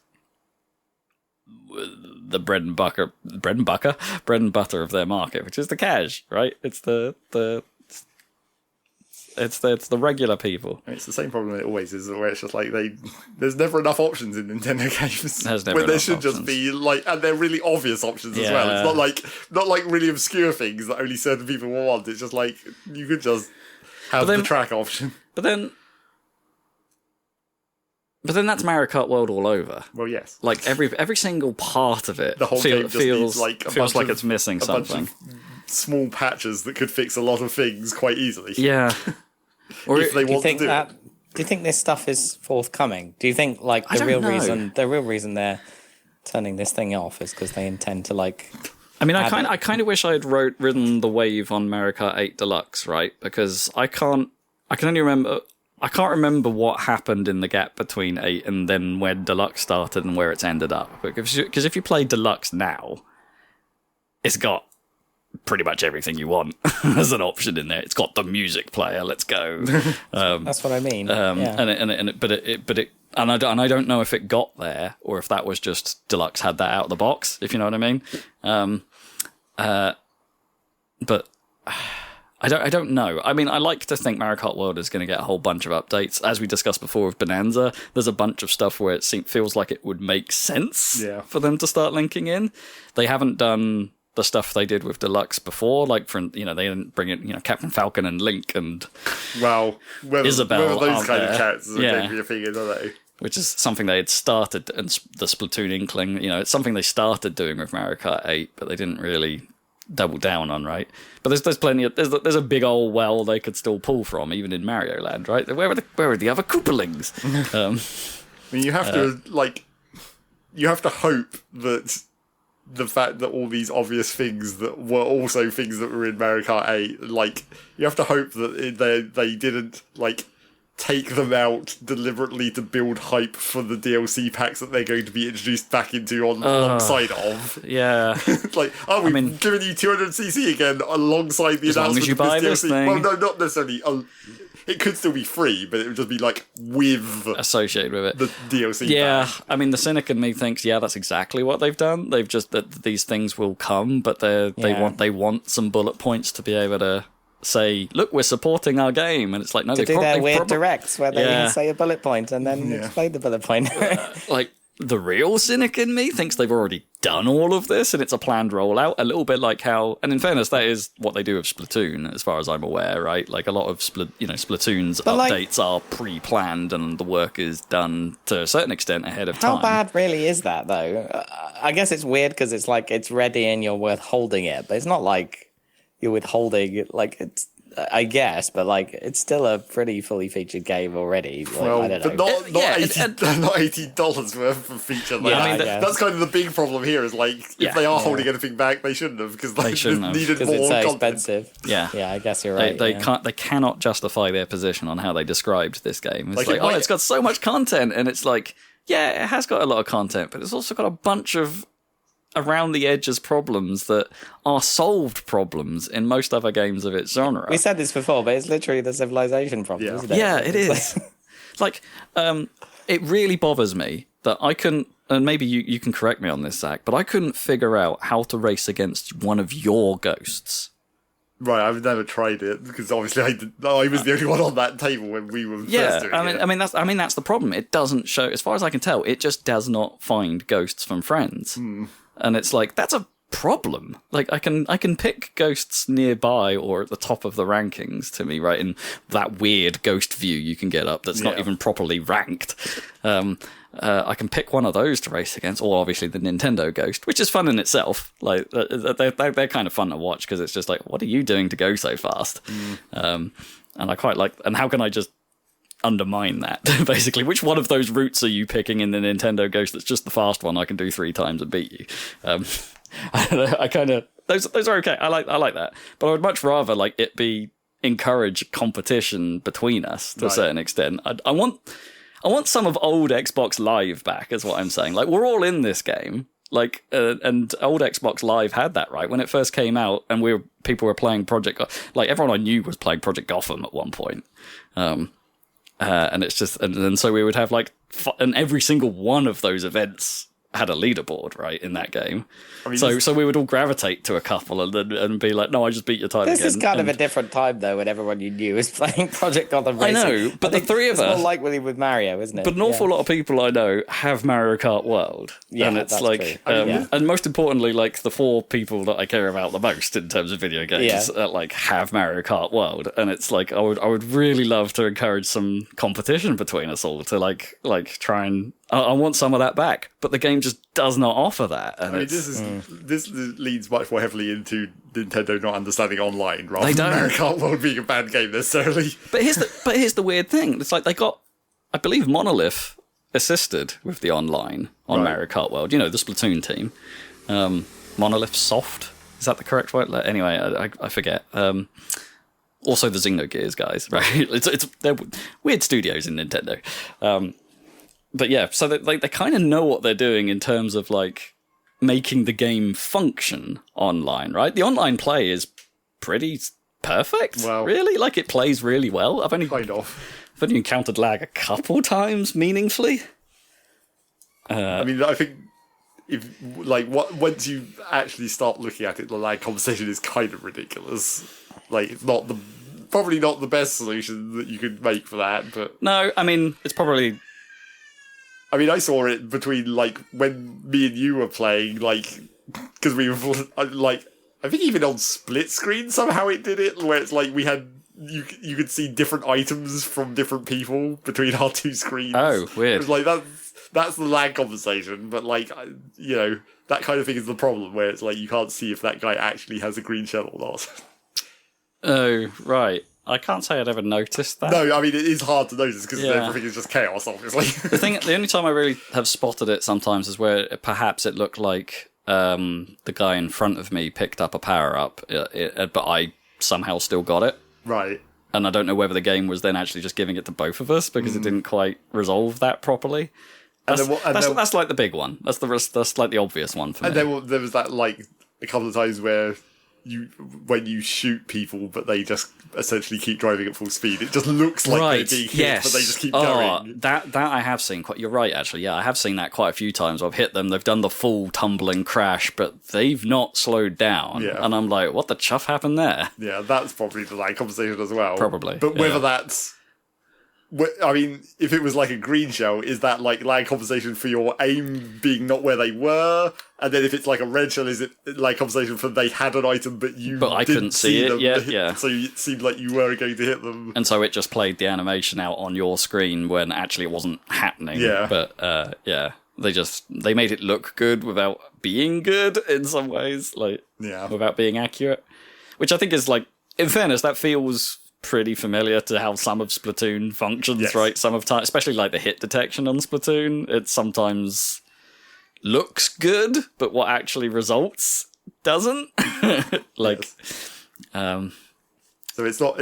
It still feels like, even now, it still feels like Nintendo Online. Basically, it's like Yeah, I think this is definitely one better. of this is one of the best online experiences for sure. Yeah. But it needs leaderboards. It needs on the ghosts. It could have done with leaderboards on the P switches. Well, it could have done with any more information on the open world stuff, really. Well, the open world could have been made meaningful in some way.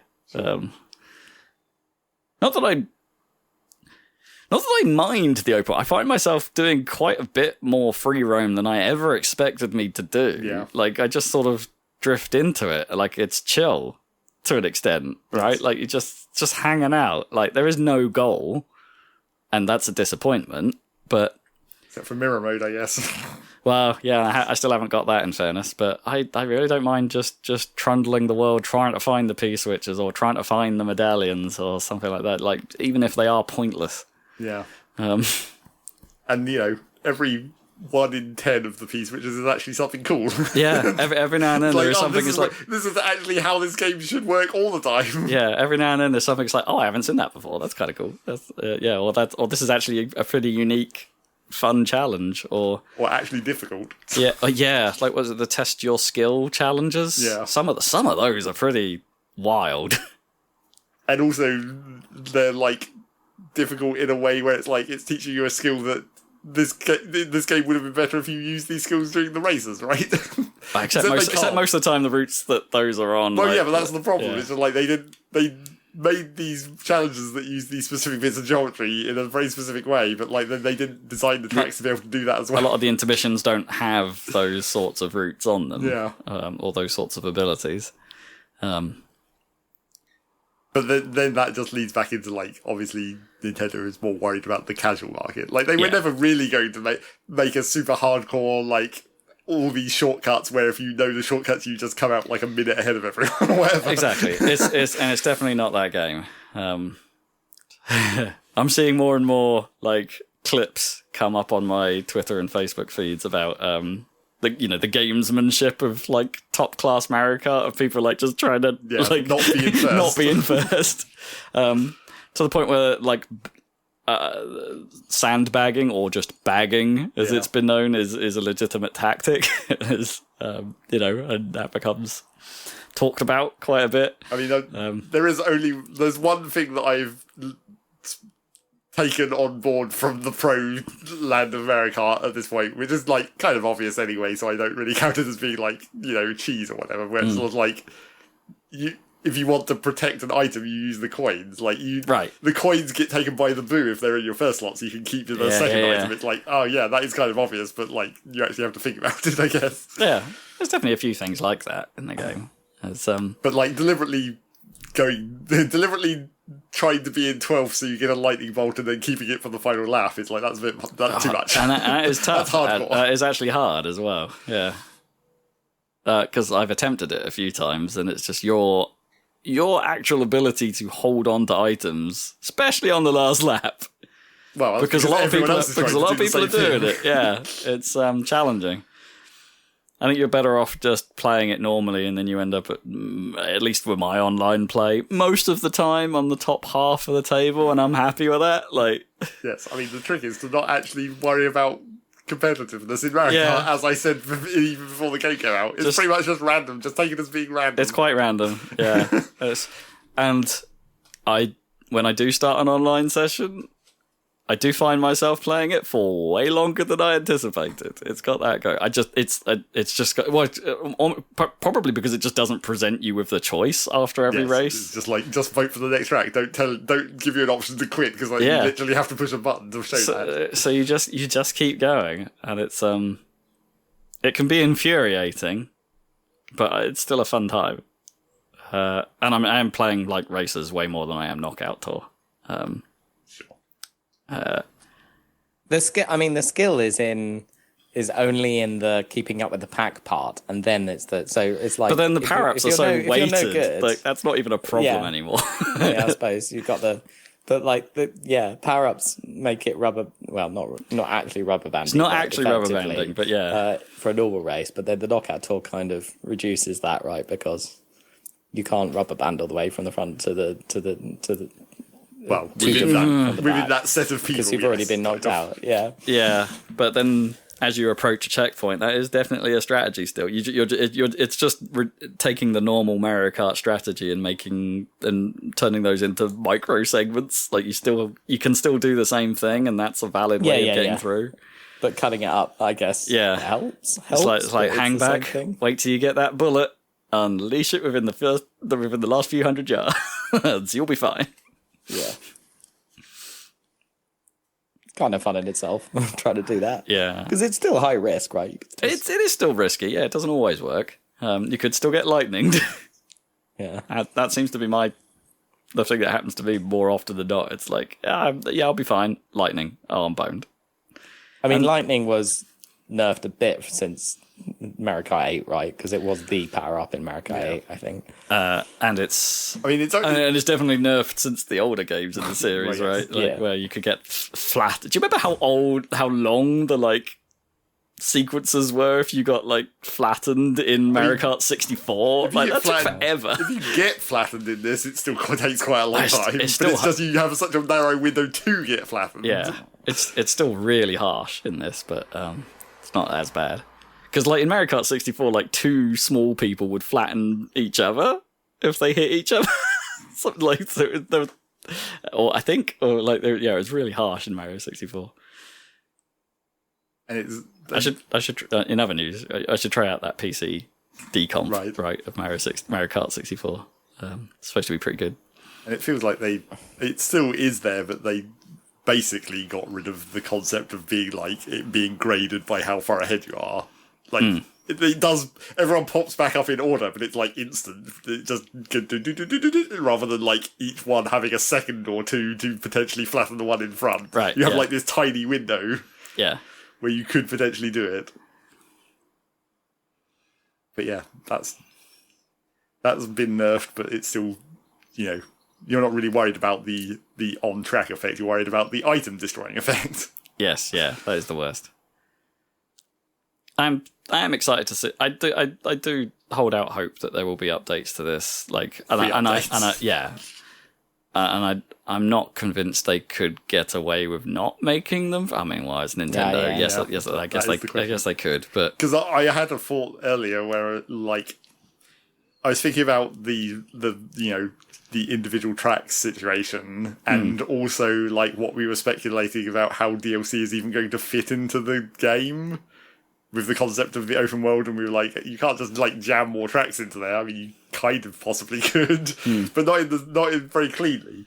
But like, I don't think they'd be able to do this as paid DLC because everyone would be real pissed off. But like, something you could obviously do is just make like version 2s of the tracks that are already there that are longer, basically. Because a lot of those tracks, if you go to them in the open world, you can see where it's like, oh, there's all this other geometry that is still drivable. Like the There's like a version 2 of some tracks anyway, right? Like so some of the intermission routes, like you go the first actual Grand Prix, right, where you go to Peach Stadium, you don't actually race Peach Stadium. Yeah. You race around Peach Stadium. Yeah.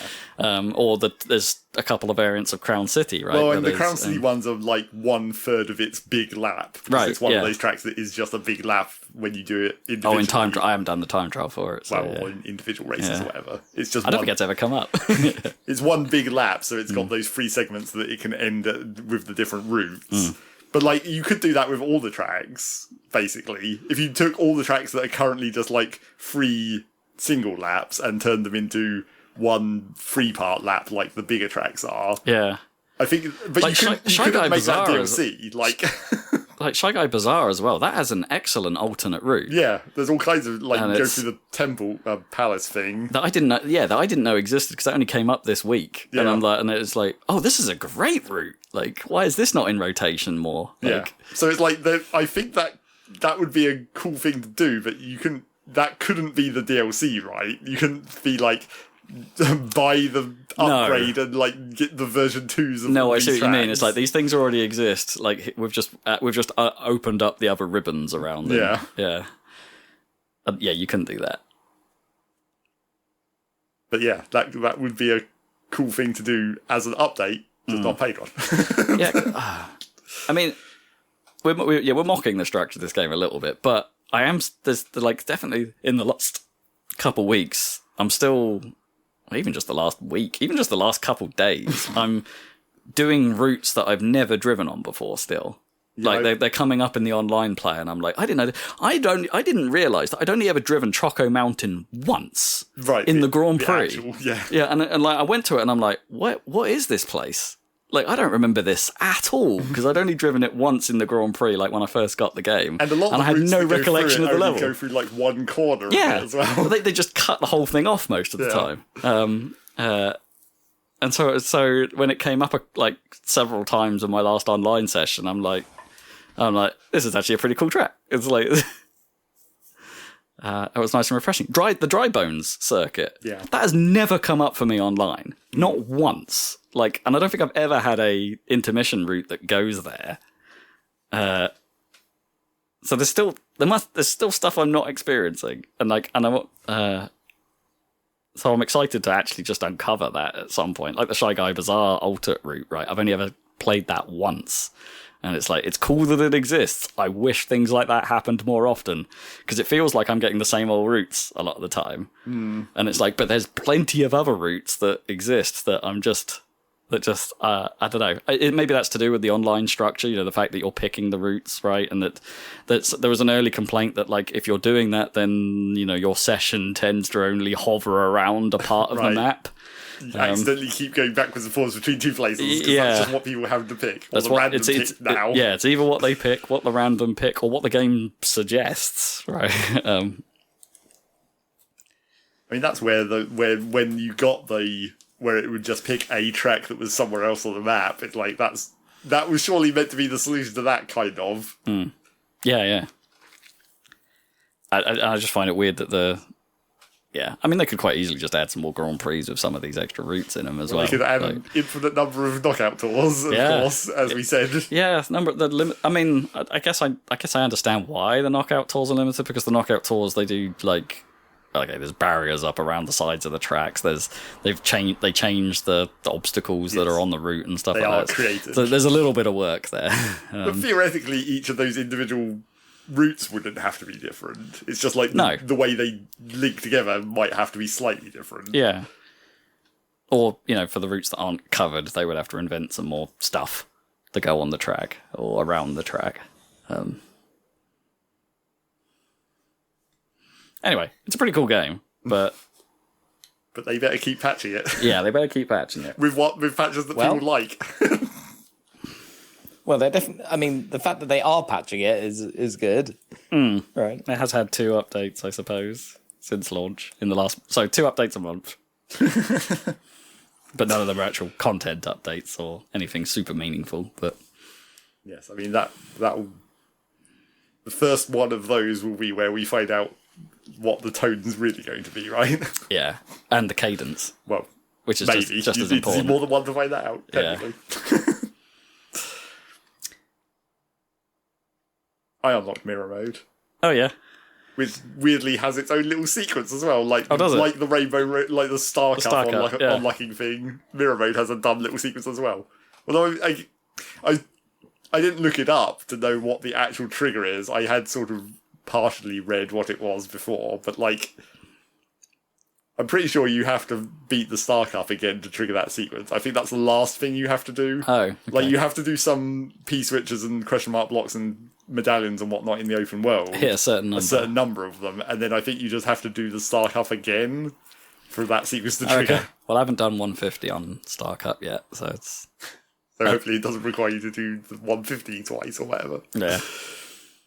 But yeah, it has a dumb little sequence where Mario and Luigi are looking at the giant peach window and the star flies into it, and then the screen goes whoop, and then they're like, what the hell just happened? And then, oh no, Luigi's L is backwards, gasp. That's quite funny. He's Waluigi though. No, not quite. Not quite. But then it's like, well, now am I going to freestyle everything in mirror mode now, I guess? Because I've already freestyled everything in 150. Do it all again. Do it all again. But it's not any different, obviously. It's just mirrored. Just mirrored. Not even... Well, there is one thing that I can't tell if this is different or whether this is just coincidence. But I feel like... Because you know how when you're playing through the Grand Prix normally, the character that you unlock is basically the rival, essentially. They always come in... attempt to come in second or whatever. Like in the first one, it's Donkey Kong, and then Daisy or whatever. They're always there, being the rival of that Grand Prix. I feel like in mirror mode, it maybe gives you character-specific rivals as well. Because it was still Donkey Kong or whatever in the first one, but also I was playing Luigi and Lakitu kept showing up in every one that I continued to play as Luigi. He was always like the interesting. other rival. That might just be coincidence, but it seemed like it. Seems like a potentially obvious balancing trick to be like, or something like this is the roster you face, and here's their levels if you play as this character. Yeah, Like, maybe. And the other thing I've been noticing more as I've played more is like, I saw a weird comment on a YouTube video somewhere of someone complaining about the rubber banding being too difficult in this game. I was like, what are you talking about, man? It's not nearly. It's not nearly as obvious as it has been in previous Well, entries. it's not nearly as obvious except for the power-ups thing. Except for like the opposite of rubber banding, like anti-rubber banding. Like the enemies will catch up to you quite, they'll rubber band. But then if they get in front of you, they'll just stop. And that's when it's Right. really obvious. I mean, that like, was what are you doing? That was the Mario Kart 64 problem. Yeah, they really would just like. Oh, except not so much if they got ahead, but if they got behind, you could like see them just go. If they get behind, they will always Yeah. catch up. And that's Yeah, fine. But it's like, more obvious when they're like stopping in front of you. Yeah, for sure. when you can see them. I mean, Mario Kart 64, the worst part was you could see them throttle as they pulled up next to you. Right. Like, the camera wasn't quite right to hide it, so they would zoom up, they would get alongside you, and then you could see them slow down. Like, Yeah. and then sometimes they would do that repeatedly. Maybe they're secretly banging it. Oh, I mean, yeah. it'd be kind They of cool probably if are. they slowed down and then immediately hit you with the power up when you passed them. That would be cool. Yeah. Oh, advanced AI. But yeah, the rubber banding is clearly like I think the forward rubber banding is more of the problem. When the enemies get ahead of you and they just slow down, it's like, oh come on, Nintendo. I mean, this is meant to be a casual game, but that's too casual. Yeah, maybe when you're dealing with the higher speeds, maybe that tone that too, down sure. a bit. At 50cc, fine, do what you got to do. And I also wonder if like there's sort of even the opposite of that opposite in when the enemies get ahead of you, where I've just had cases where like someone gets ahead of you and then they just stay ahead of you, but they're like exactly precisely the same distance ahead of you no matter what the fuck you're doing. Oh. It's like you can never fucking catch them up and they just stay there unless they get hit by a power up. Oh, weird.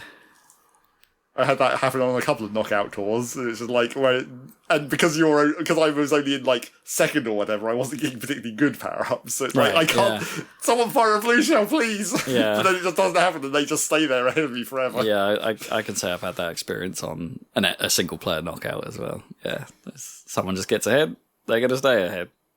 which is weird because that's not Mario Kart. Yeah.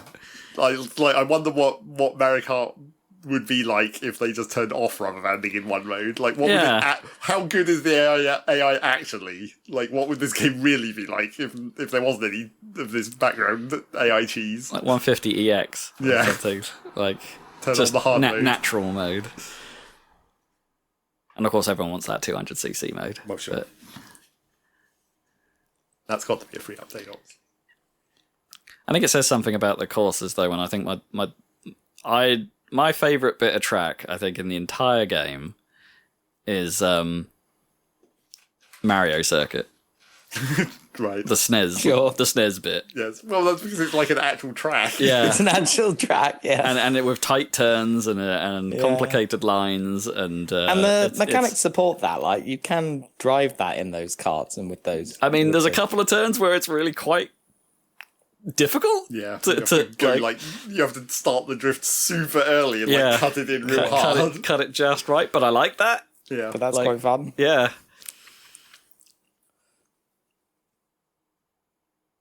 It's kind of the thing I was talking about last episode, right? That I thought was missing from this a little bit because the tracks are bigger and wider and stuff like that. Like those SNES levels are kind of out of place in Mario Kart. The SNES track is out of place in Mario Kart World, but it's better for it. Sure. I suppose they could just add more of those. I mean, they could, Although yeah. I don't know how you add stuff to the world, but I suppose you could. Well, yeah. I mean, they've already got all the P-Switch versions of those old tracks out in the open world, but obviously those aren't real races or anything. It's just drive around this thing for 3 laps and there'll be some enemies there that don't matter. That don't do anything. Yeah, it's really a time trial. I was saying to Zach before we came on air, it's like I finally encountered a charge and chuck challenge. Yes. That I didn't know existed until I saw Donkey's video. I was just like, wait, what? That could happen? But, you know, at least in that case, it can happen and it has the most minor reward of a sticker, like the Nabbit. Yeah, just do it once. Just one time. Yeah. Even though there's Nabbits everywhere in that world, you only need to get one of them. Yeah. For the sticker. But then there's a lot of stuff that, you know, you can... Well, I mean, some of it's used in the P-switches, but there's, like, the big vehicles that you can drive into and then take control of, and it's just, like... they're there. There is there's a couple of routes that are in some of in the Grand Prix or Knockout Tours where you can theoretically get those. Like, there's one... The double trailer truck is on the bridge in one of the Knockout Tours if you drive way over to the side. But, like, they're there, they just don't, you know, they're not used, basically, ever. Yeah. I thought there would be more of the, like, drive into a truck stuff or drive into a vehicle thing. I did do that on a Knockout Tour once. I was miles out in front and the helicopter was hanging out, and it's just like, well, I'll get in that because I'll be safe for a while.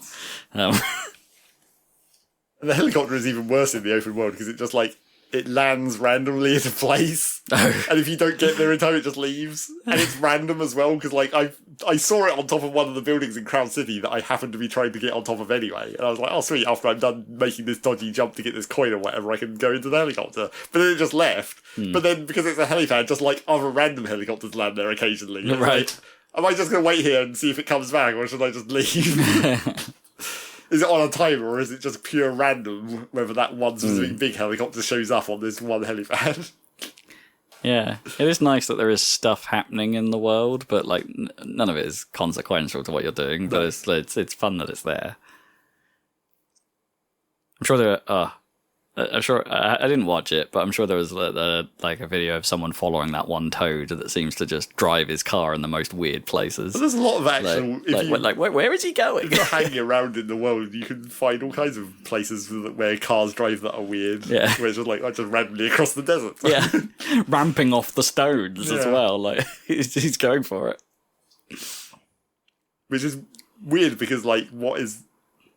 It's like, it must be intentional pathfinding, so there must be, like, an actual hidden route built into the world there, but, like, why?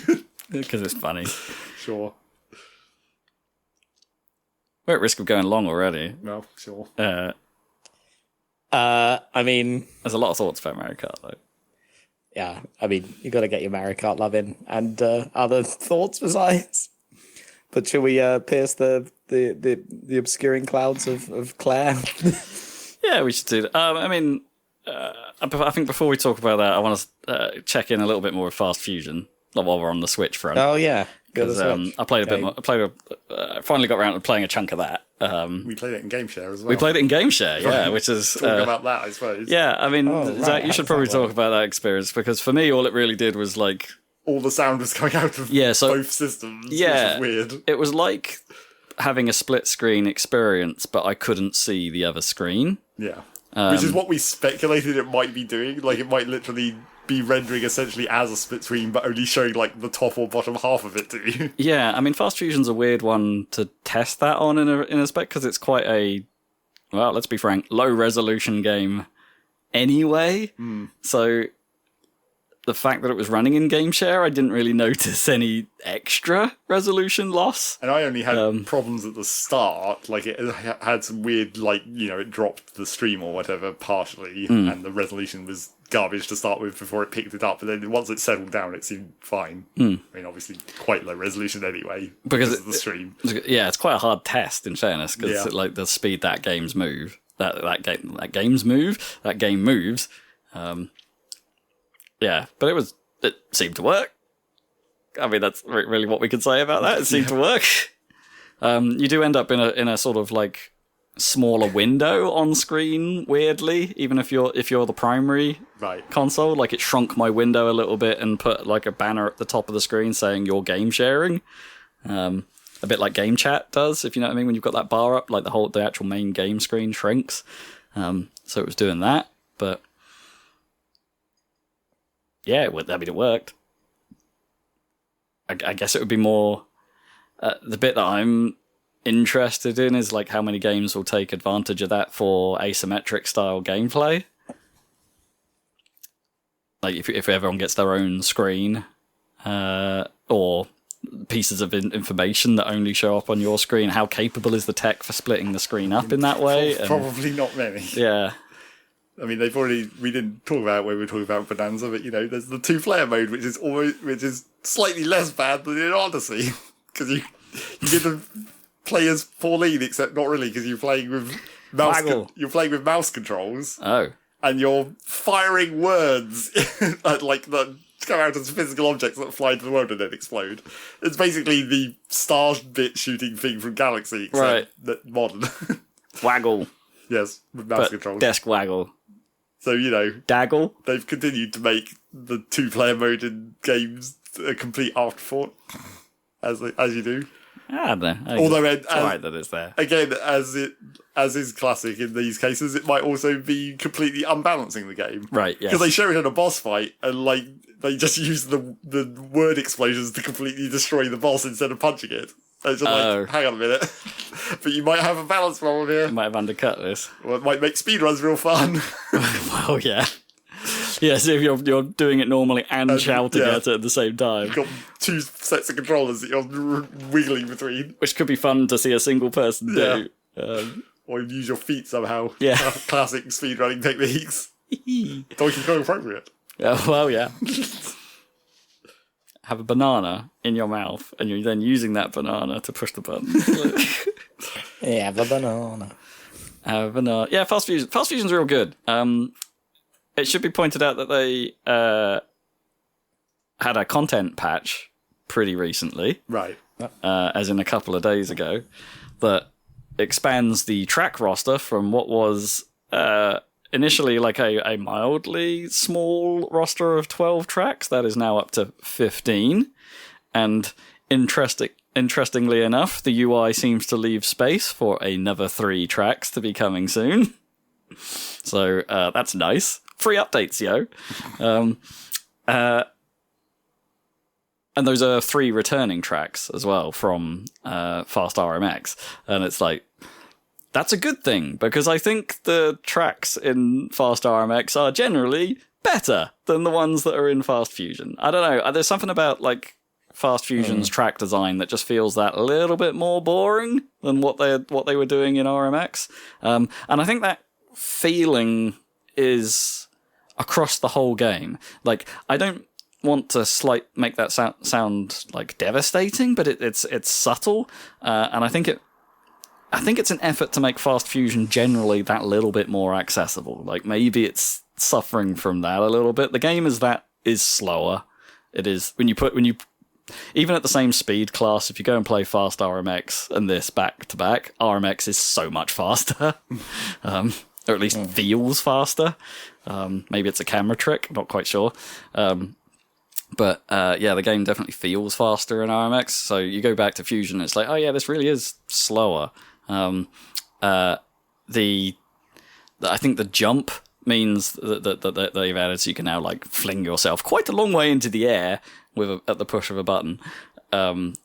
Means that perhaps they've had to make their track design so you can't just cut every corner by jumping it. So there's a lot of tracks in valleys, if you know what I mean. And but that's okay a lot of the time because the game, you're traveling at speed. The corners don't have to be tight. But you do want the track to still be interesting to actually drive, and I think it has taken a little bit of a downturn in this iteration. The tracks are longer as well, which I think compounds the problem a little bit because you feel it. You kind of feel the increased, not nothing, but sense of there's not as much going on. So the new tracks are a welcome addition, or the new old tracks anyway. And they have modified them a little bit, so like to take advantage of the jump. There are certain segments of track where you have to jump, or if you need to jump to get to the shortcuts that you didn't have to before. So I think they've done a good job anyway with these remakes of the tracks. But yeah, it's generally a pretty good game. It definitely feels a lot better when you get to the faster speed class, as I said before, because it feels a bit more like the last game for me. So getting through the first, it's like playing through 50cc, right? In Mario Kart, you don't really want to do it, but in some of the older ones, you have to progress properly. Whereas in this, you do have to kind of, because its unlock system is now on a currency tree, so you have to earn money from doing the cups to unlock the other. You have to play through Vector and stuff in Wipeout, don't you? Yeah, kinda. So. It's kind of like those of old, but like here you're earning currency so that you can then spend on unlocking the other cups. And once you've ranked in all of the cups, it just automatically unlocks the next speed class, and then you do it again. You have to buy the cups in the next speed class. So it's kind of forcing you to progress somewhat linearly. But you don't have to. I guess you could buy things in any order you wanted, but the money increases for the later cups, for instance. So you could grind and skip ahead, but why would you? Just work through it in a linear fashion. But it feels real good. The fight, the racing is nice. The look, there's a lot to talk about the look in this game, to be honest, because. And Digital Foundry are going to do a way better job than I do. They did a pretty decent breakdown on all of it pre the recent patch, because the patch adds a new graphics mode, which is interesting in its own right. But pre-patch, the game heavily leans on DLSS to upscale to what it describes as the resolutions it's running at, because you can tell it is running nowhere near those target resolutions, and DLS really struggles to make up the difference, resulting in quite a soft looking image with a bit of breakup here and there. There's a lot of blur going on and things like that, but you can tell it's not running in the balanced setting, which is my preferred one. It's supposed to be targeting 1440p, which is what Mario Kart World runs at. And it's like, it's not it's not as crisp and as sharp as Mario Kart World. Not even close. But it is doing a lot of neat effects all over the place. Like there's all of the lighting is real time, all of the shadowing is real time. There's reflections on the ships and things like that. It's actually, when you start to look at the detail, there's a lot there. But I think that's probably a poor choice for a game that's moving at 500 miles an hour. I think they probably should have designed this game with like it's impressive that it's running on the Switch, don't get me wrong, but also even the Switch too. But I think they could have done a better job by using some art, making some decisions to be like, okay, here's what we can do, here's what we don't need to do. We don't need ambient occlusion, that's fine. Let's just design that into the look of the track somehow, or do what F-Zero does, do what Mario Kart does. Know the system a little bit and play to its strengths, whereas instead this is more of a technical demo as a result suffers a little bit for it, because I don't think it's running at a higher resolution than RMX does. Like, it looks just as pixely, just as crunchy in places as that does, just with much more naturalistic lighting, much more shininess and glow to things. And I'm not sure that was the right choice for a game like this. But, the fact that it even has all the graphics modes is fascinating. It offers you, before the patch, there are 4 options to pick from for how the game looks. You can choose, you're basically prioritizing resolution over effects. This is like a PC options menu type thing. It's not as hardcore as that. There's like a graphics option and it has 4 settings on it, and it explains to you actually in detail what each of the settings does. Like, this one only targets 1080p, but it's got everything turned on. This targets 1440p, but has everything turned on. I don't really understand the difference between those two. I don't get that one. But then you step up to quality, and it's like, this targets 4K, but we're going to start turning off lighting effects and real-time reflections, and but the image is a lot sharper. But you do notice it. Like, I moved up to that level, which it calls quality, and it's there are certain tracks where you're definitely losing some atmosphere. Like, there's a track in space, so it has very stark differences between bright light and the shadows cast by asteroids, and the contrast level is really high. But in those dark areas, that's where the effects kind of come alive. Like, you get a little bit of lighting from the power-ups that the boost trap things that are on the track. There's a little bit of glow coming off your ship and things. Whereas if you put it up to quality mode, a lot of those effects get turned off. So those areas just look black on the track. And also the car doesn't react to the blackness anymore. So the car suddenly feels like it's popping out of the area. So it's like, I'm not sure that's a good option. And then there's the ultra quality mode, which turns everything on, runs at a nice resolution, but halves the frame rate. And it's like, no, you don't. You don't want that. Not in a game like this. Game, no. No, that's not an option. Nice that the option's there, I guess. Yeah. So you can see what the system's capable of, I suppose. But you don't want to play like that. But then the patch added this mode called Pure, that is again another weird mix of the settings. This mode doesn't use the DLSS and uses a dynamic resolution system instead, with no anti-aliasing. So everything looks sharper, for sure. But to achieve that, they've still had to turn some of the effects off.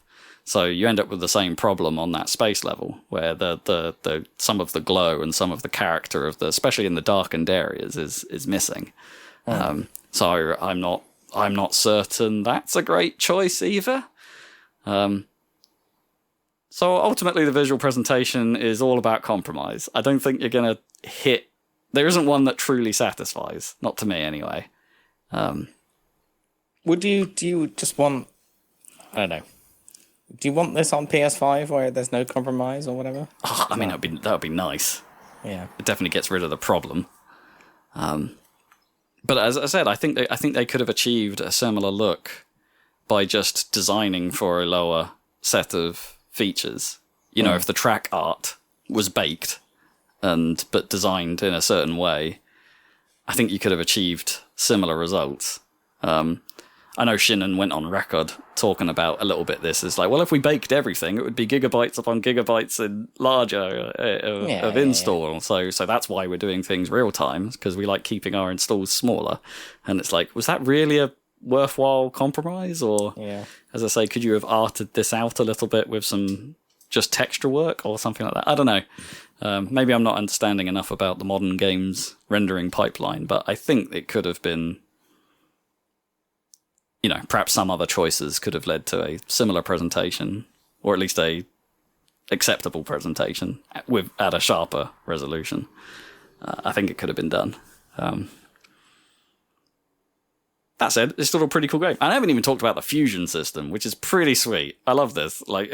There's basically, I forget what the starting roster of cars. I think there's 20 cars you can buy, ish, maybe less than that. But the whole fusion thing is you can take any two cars and mash them together, and it makes a new car.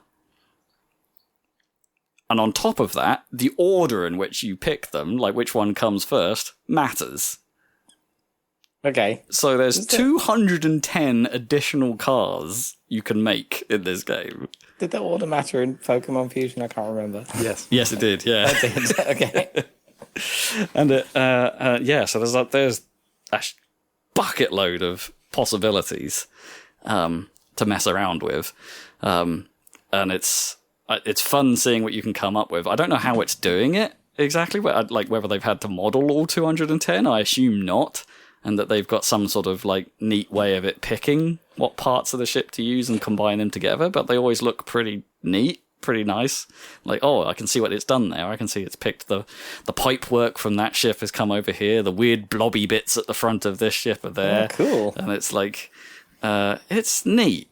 I like what they've done here. And my favourite thing of the whole thing is that it makes new team names for the ships you make. So if you take what are they called? Like Guangzhou LLP, I think, and VASP, and you blend them together in that order, you get Guanxp. And they've recorded voice lines for all of them as well. Oh, nice. So when you pick the car, it goes Guanxp.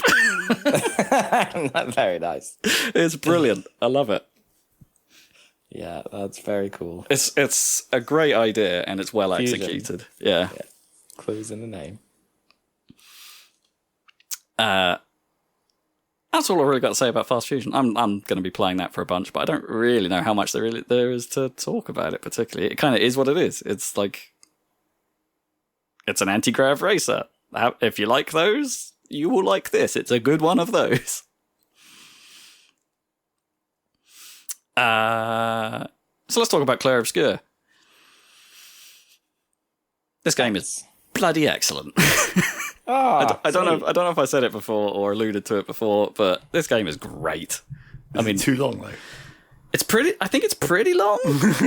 I forget. You keep complaining about long games. Yeah, you keep sucking into playing long games. There's an element of I was at least expecting it this time, right? Because it has no bones about it. It sets itself up as a traditional RPG. Not CRPG, I suppose. Not a classic RPG. I mean, more like a JRPG. It's turn-based. It's... I think I mentioned before, it's pushing a lot of old Final Fantasy buttons for me. But actually, as you start to go on through it, I think I must be like 30 or 40 hours into it at this point. Some pretty high number. And I think I may be, if I'm generous, halfway through, but I'm not entirely sure I am. I might be, I think I'm probably a lot under that. It might not be 30. It's probably less than 30, yeah, so let's be honest. But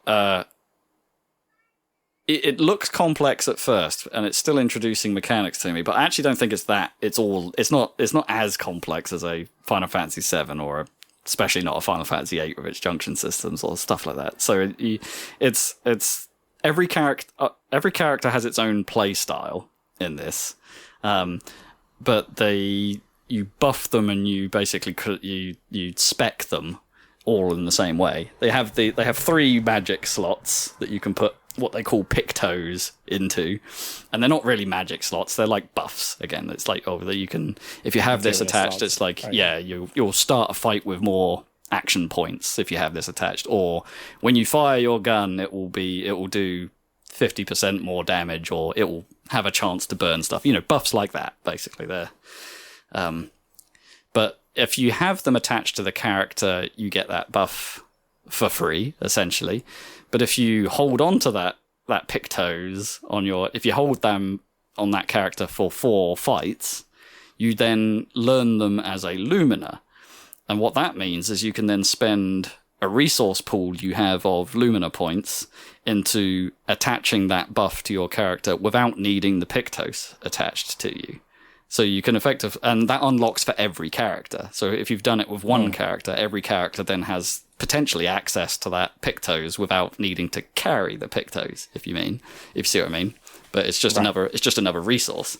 And those Lumina points can be extended. Like, they're an item you can find to basically say, give this character more points. So you end up with quite a large pool of points and able to pick quite a wide range of buffs for your character. So that's one of the ways you can upgrade. That's the main way you upgrade them. There's a skill tree for every character as well, so you gain skill points when you level up, and you can then spend those points on which main fighting abilities to have it, and those skills are character unique. They are very specific to how those characters play. But you can only hold 6 of them at a time. So you need to be very careful about how you.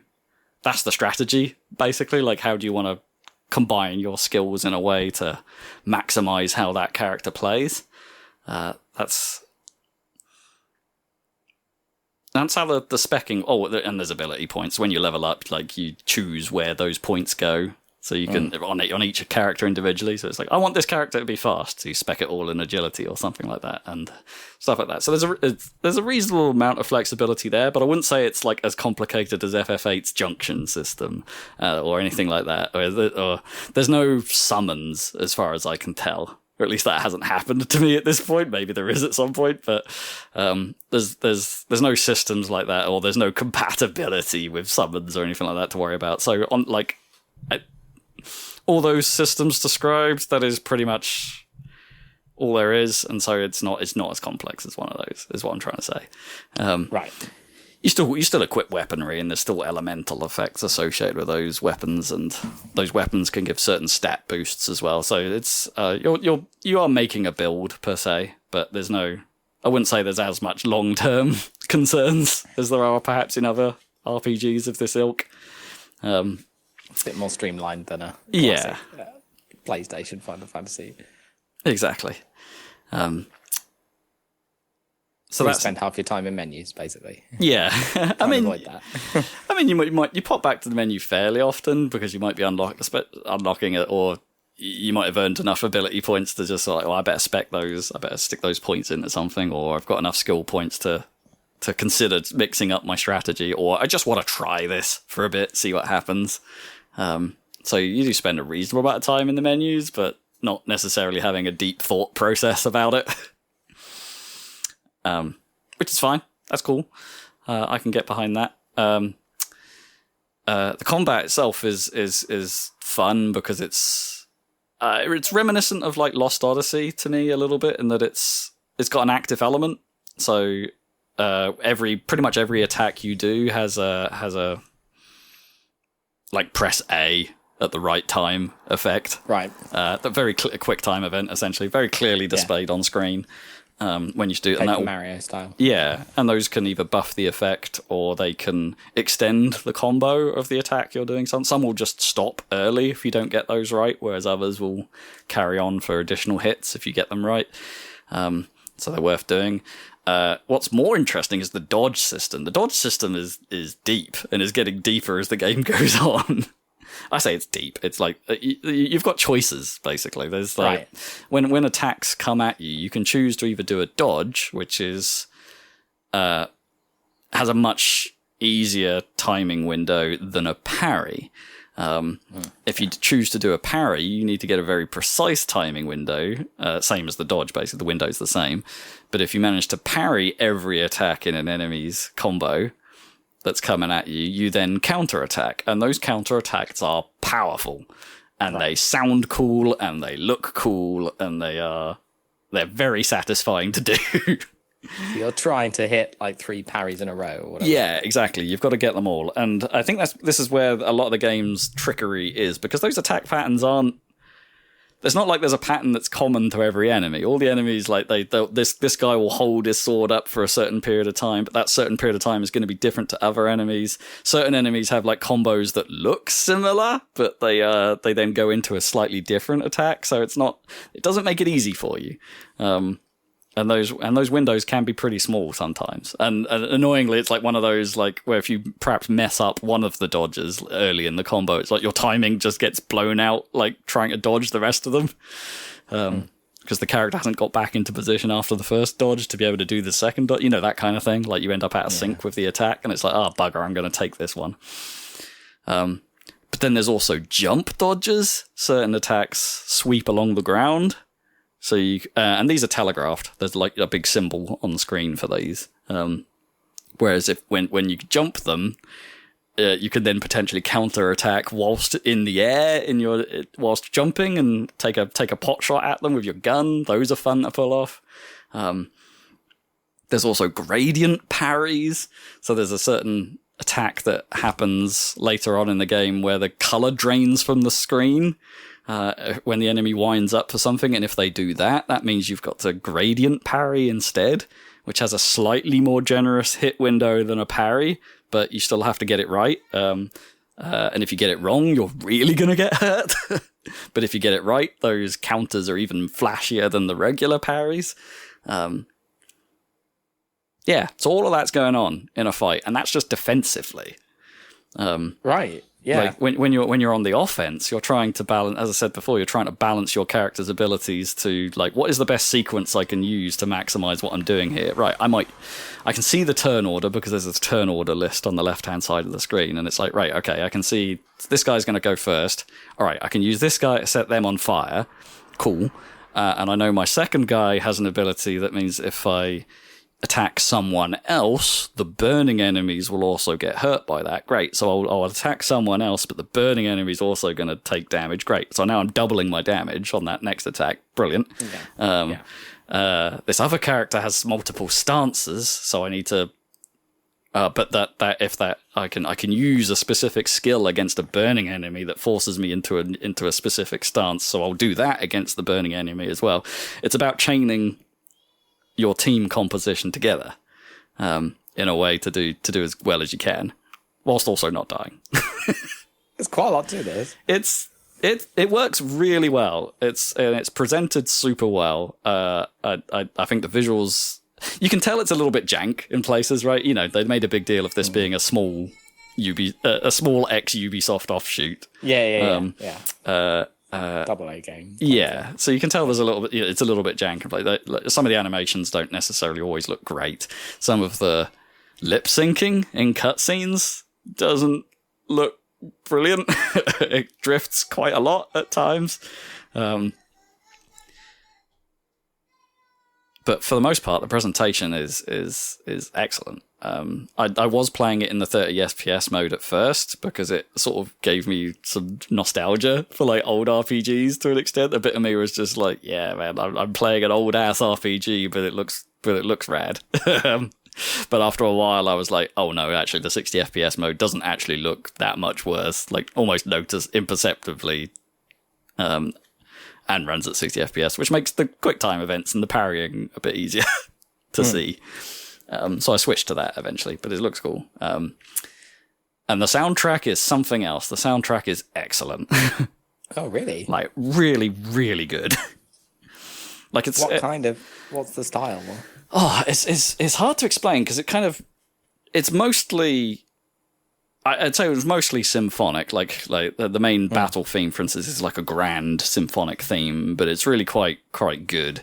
There's a lot of singing in it, like often in French, as you might expect, because this is an incredibly French game. Sure. I mean, if you're going to have a French game, you better have some French singing. And you're going to call it Clair Obscur in French, it's obscure. And I can't even say the obscure in a French enough way. Yeah, there's a lot of singing. There's as you might expect, there's some accordion, like when you're fighting mimes. How French do you want it?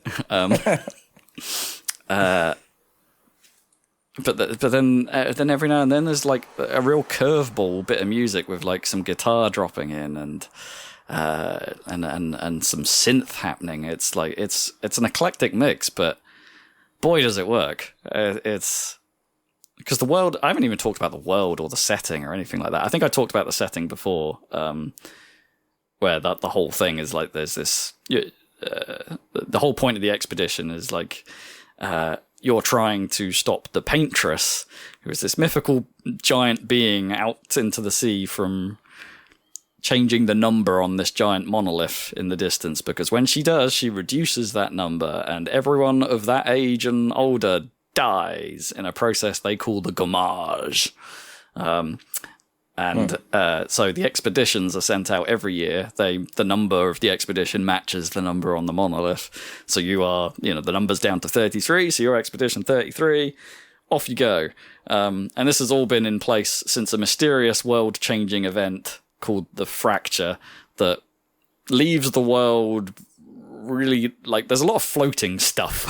Let's put it that way. There's just stuff hovering in the air, and we're just right in a Death Stranding kind of way. Yeah, and some odd. The coloration of the world is strange. I think I mentioned before they talk about the chroma of the world quite a lot, and how like it's someone can be drained of their chroma, which leaves them as a sort of black husk, like when they're dead.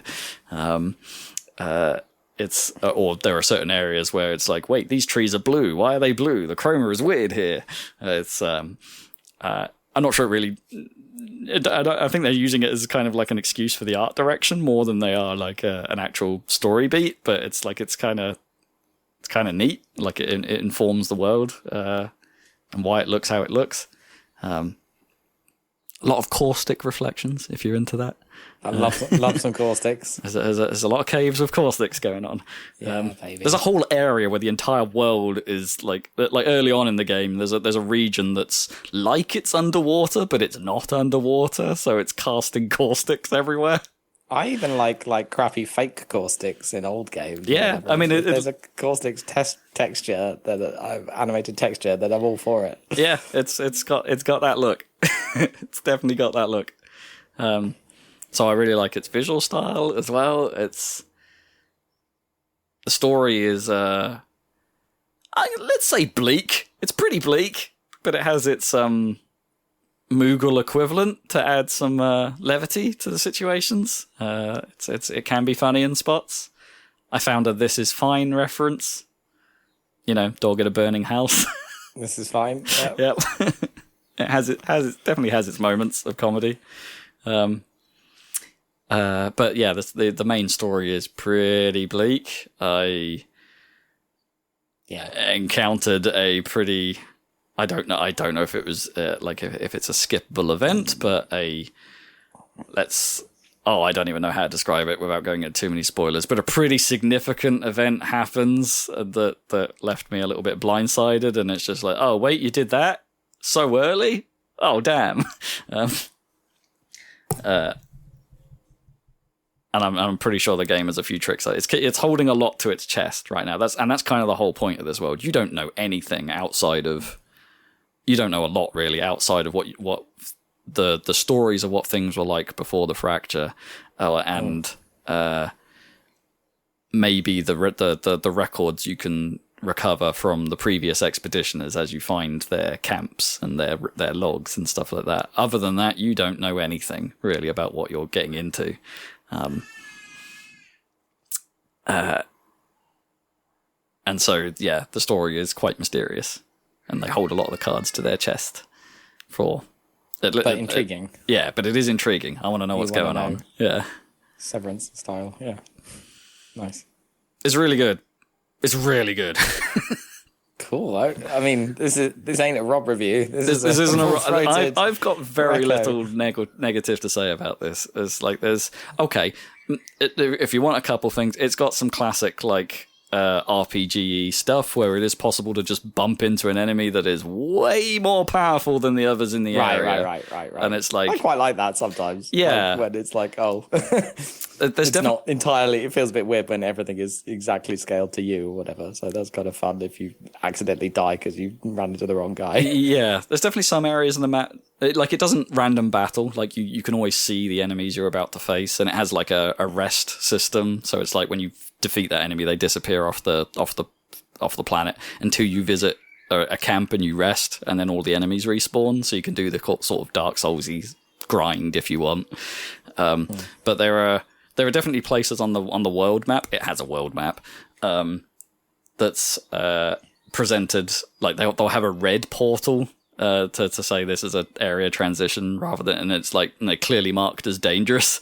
And it's like every time I've wandered into one of those, I've just been totaled immediately. Even if I've gone back to the one at the very start of the game, the very first one I've encountered, I still can't do that. So those are clearly incredibly hard late game challenges.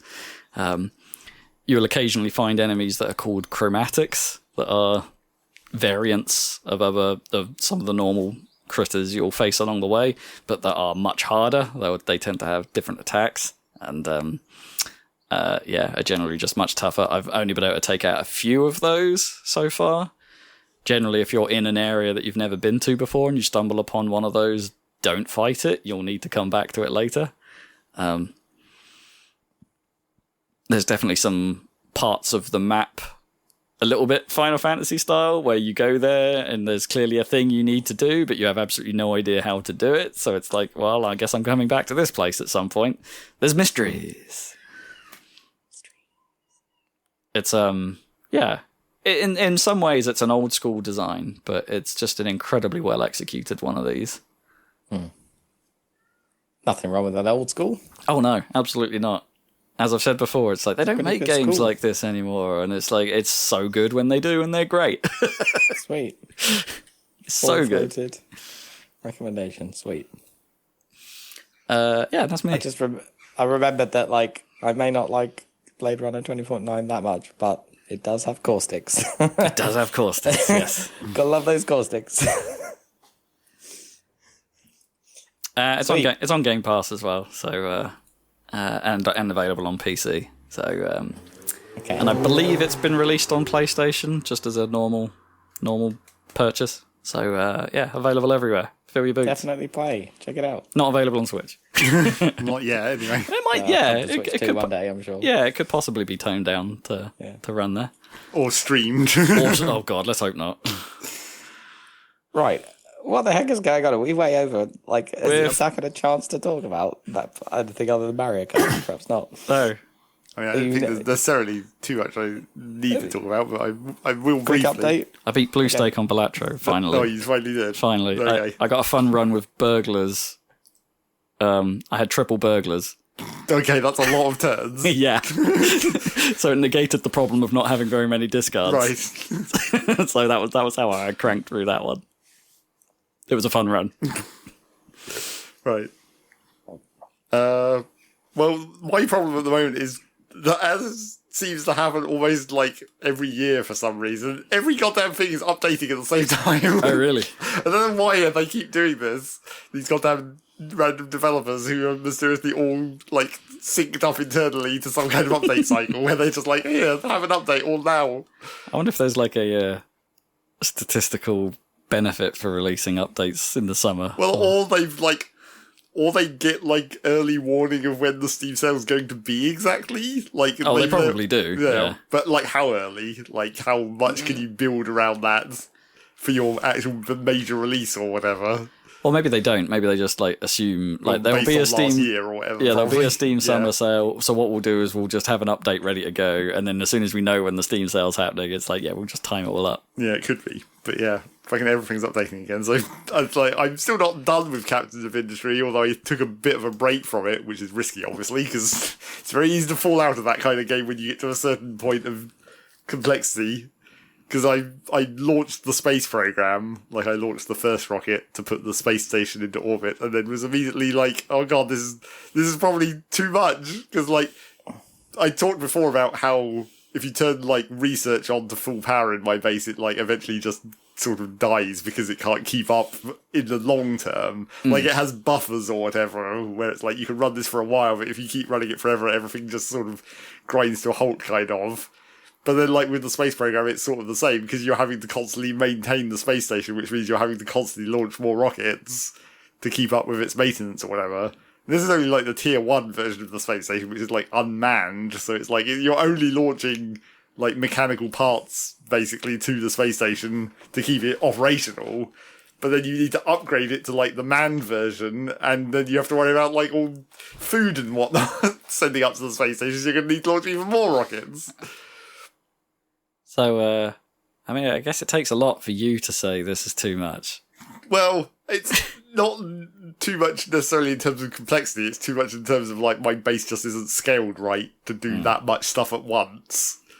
Like it's the sort of classic expanding. You've got a maintenance problem. Yeah, we've got to make a whole bunch of upgrades to various things because the one thing that I'm really running up against again is the power problem. Like technically my nuclear power plant is still only running at 3/4 capacity, and if I upgrade it to full capacity, it would more or less cover, because I've been supplementing with solar panels to just like at the moment before I do the final tier of the expansion to the nuclear station. But like the trouble with that is that it's actually sort of running up against the limit of how fast I'm mining the uranium at this point. So I'd actually have to expand my uranium mining and the train network that brings the uranium over to the power station and whatnot. So that it's like that's not as easy as just like building the turbines or whatever. It's actually like there's an infrastructure expansion as well. And also, there's only so much uranium on the map. Eventually that's going to run out, although it's actually a shit ton of uranium. Probably don't need to actually worry about that. Although here's the inconvenience of like having to dig an increasingly big hole where you're having to account for like the terrain collapse or whatever, so you have to dig the ramps to get your vehicles down into the hole and all that kind of stuff. Because that's always been one of the problems of that terrain system and mining is like when you're starting a new mine, like you're running out of the resource in your old mines, you're like digging up the last little bits using the overlay that shows you the resources so you can like scoop out the last bit. But then when you start a new mine, often a lot of the resources are like under a bunch of dirt and rock. So you're not just immediately going to be mining the resource you need. You've got all this other crap to get through first. Right, so if you don't have a buffer, you're like that transition can you can run out of the thing you need. Yeah, if you don't get on it early. Yeah. So sometimes you have to sort of basically send like a pre-mining crew over to like scrape the dirt off the top of the new mine before you send the actual miners over there. Dirt crew. So yeah, I've got to the space program, but I don't know if I'll be able to maintain the space program. But also, like, the space program is really kind of the end of the tech tree. Like, you need the upgraded space station to be able to research the last few tiers of the tech tree, because it needs space science or whatever. Space science. I'm not exactly sure how that works, like whether that also consumes a resource or whether you just need the space station to exist, basically. Because if it needs you to launch even more rockets, that's going to be even more of a pain in the ass. I need more space science. And then there's titanium for the final tier of resources, which is kind of what you need to upgrade the space station fully and also make all the asteroid capturing stuff to do the dumb asteroid capturing thing. So I don't know if I'll get to that. But then as a break from that, I played one of the other games that's updated, which is kind of more of the same of the games that I play, because Timberworld updated again. Right. Beavers! Yes, the Beavers one. And it didn't really... It's weird because it's kind of a major update technically, because it made the terrain like fully 3D. Not 3D and visually. Like, I mean, it made it so that you could like tunnel, basically. Oh, so you could actually manipulate the terrain to that extent rather than it just being like a height map, essentially, like it used to be. So that opens up some options, and they basically redid all the maps to account for that. So like now there's maps where it's like, oh, there's all overhangs and proper cliffs and stuff, which looks kind of cool and gives you a lot of weird things you can do with the water, of course, where you can like dig a tunnel to send the water through and that kind of stuff. Right. Yeah. But then the other, that's like the major part of that update. But then the other thing that they talked about, like it's the zip lines and tubeways update, where it's like each of the two races, the two factions of beavers that are sort of like easy mode and hard mode, essentially, they have a different transport system now, where it's like a fast travel, essentially, where the easy one is zip lines, where you just have like two buildings and maybe like a pylon or whatever, and it creates like a zip line between them where the beavers travel along that directly. So it's essentially a point-to-point transport system. And then the harder one is the tubeways, where it's like you build the actual physical tube tile by tile, but it can go up vertically as well and that kind of stuff. So you're building like a pipeline between 2 points that ships the beavers through it at high speed. Thum. Yep, pretty much. And it's weird because like neither of those options uses power, which like there's a whole power system for like water wheels or wind power, depending on what you know. Obviously, water is the main one because you want to divert the flow and make a nice channel to run it past all the water wheels. I mean, and all that is it just implied that the beavers are scurrying? Yeah, I mean, I guess like that sort of makes sense, but not really. But I think that I feel like it might actually just be like a technical thing because I think these buildings are actually just like fake paths, essentially. Like, it's probably using the exact same pathfinding as the actual paths. It's just that they have an animation, essentially, that makes them look like they're travelling through the tubes. Because it's weird, because with the tubes specifically, the animation essentially just makes the individual segment of tube that the beaver is in light up, so you can, like, see the dot moving through the tube network. Right. But they can actually interact with things from within the tube, which means you can actually build an extension to your tube from within the tube. So you can just like extend the tube out, but then building it from the end of the current tube, which is like, that's weird. But I think that's sort of an indication that it is just like a fake path, essentially. Because they are just essentially still existing as an individual unit. They don't become totally inaccessible. And also if you demolish it, they probably just pop right back out on that square. I would imagine. But yeah, obviously with the tubeways and the 3D train, you can do really fancy shit, like build an actual subway system where the whole thing's underground.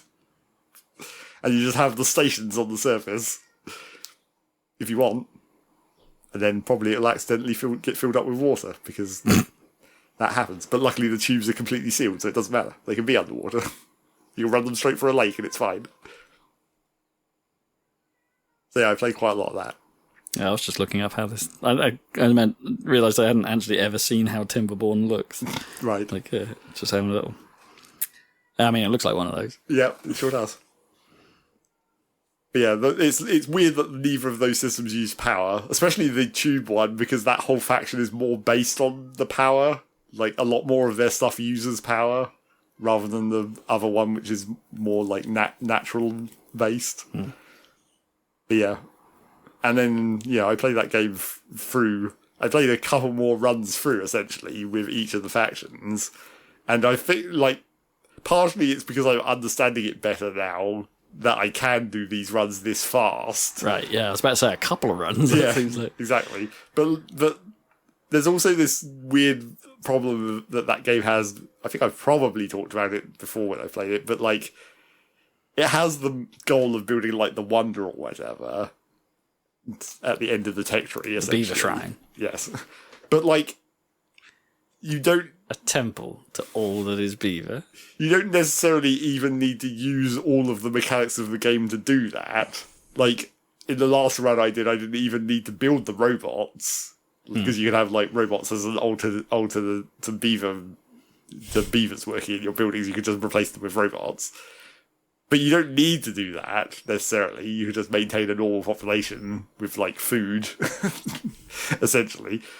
But then the problem with that is not just that you can finish without necessarily using all the tech, it's that you can finish without interacting with the landscape that much, which is sort of the cool part of that game. Right. Like, in a lot of the levels, you don't have to worry about diverting the rivers or anything. You might want to, like, make one diversion for when you get the bad tides where the water turns bad. You want to ship that out away from your farming area or whatever. But, like, you don't necessarily need to build dams to back up extra water, and you don't necessarily need to divert, and you don't need to interact in a lot of the maps because they're quite big. You don't even need to interact with, like, half the actual map. There's all these other rivers going around all over the place. It's like, well, I'm not worried about that because I only need this little bit. Yeah, I'm over here and I'm good.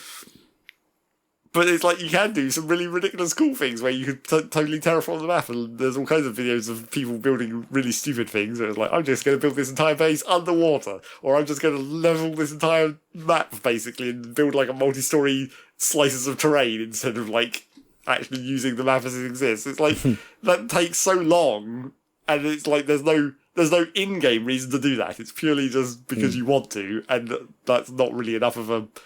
I feel like they maybe want to at some point think about. I don't know if they could extend the end goal of the game further away to make you do that more, or like maybe it'll be a thing with some achievement system or something at some point, because they do have the like morale of the beavers essentially, because you initially don't have the second faction unlocked until you've played up to a certain point in the original faction, essentially of raising their morale to a certain level, and then that unlocks the other one. But like that's the only time that happens, and like that morale system is kind of just a natural thing that happens through the progression of the tech tree as well. So it's not really a goal as such. So I feel like that game could use like some, something to actually make you want to interact with the map a bit more directly and for longer, but not necessarily make the game longer. Yeah. Weird. Some incentive for using its cooler features. Yeah. You feel like you're undermining it by not doing it, or... Yeah, kind of. And also because, well, I guess there's also somewhat the problems of like cheese to some extent. Because when you're routing water around, in order to get rid of water, it just has to get to the edge of the map and it doesn't care where. Right. Which obviously, like, that doesn't make sense if you're imagining this map as existing in an actual world or anything. Sure, yeah. Like, if you want to, when you have a river coming into the map, it comes from a source block, which is how it represents the river entering the map. And those are, like, indestructible or whatever. And if you dam that, the water will pile up on the edge of the map above the source blocks, so it knows not to like let it flow backwards off the map there. Right. But if you then like build a ledge like 2 squares to the side of that, you can then just like drain the bad water directly off the map adjacent to where it comes onto the map and not have to worry about it at all. Right. Yeah. And it's like that's just cheese. I see what you mean. Yeah.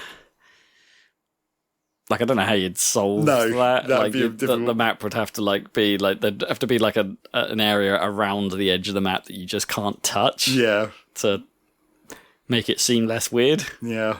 I don't know. But that is like that's where they could influence you to try and interact with these things a bit more. But then the trouble with that is the balance of like the early game when you don't have the ability to do all the fancy things, like diverting the rivers in that way. Like, most of the time when I've been playing these runs, I can get to the tech level needed to, like, make the automatic gates that trigger on the bad water concentration before the first bad tide actually arrives. So I can have a setup already built to deal with that before it actually happens, usually. But if you don't, then that's a whole different problem. Whereas, like, the bad water comes in and all your crops die, but then you have to hope that you have enough... stockpiles or whatever to wait out that period and then replant everything. So yeah, I mean, that game's still fine. Just has these slight balance problems. On a similar note, I noticed Against the Storm has turned up on Game Pass. Yeah. And it's not even tagged as game preview anymore. At least not on Xbox. It's not. Right. It's not, it's out. It's out. Also had a DLC. Oh, okay.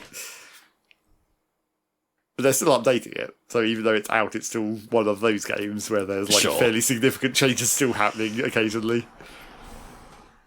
I think Against the Storm also is...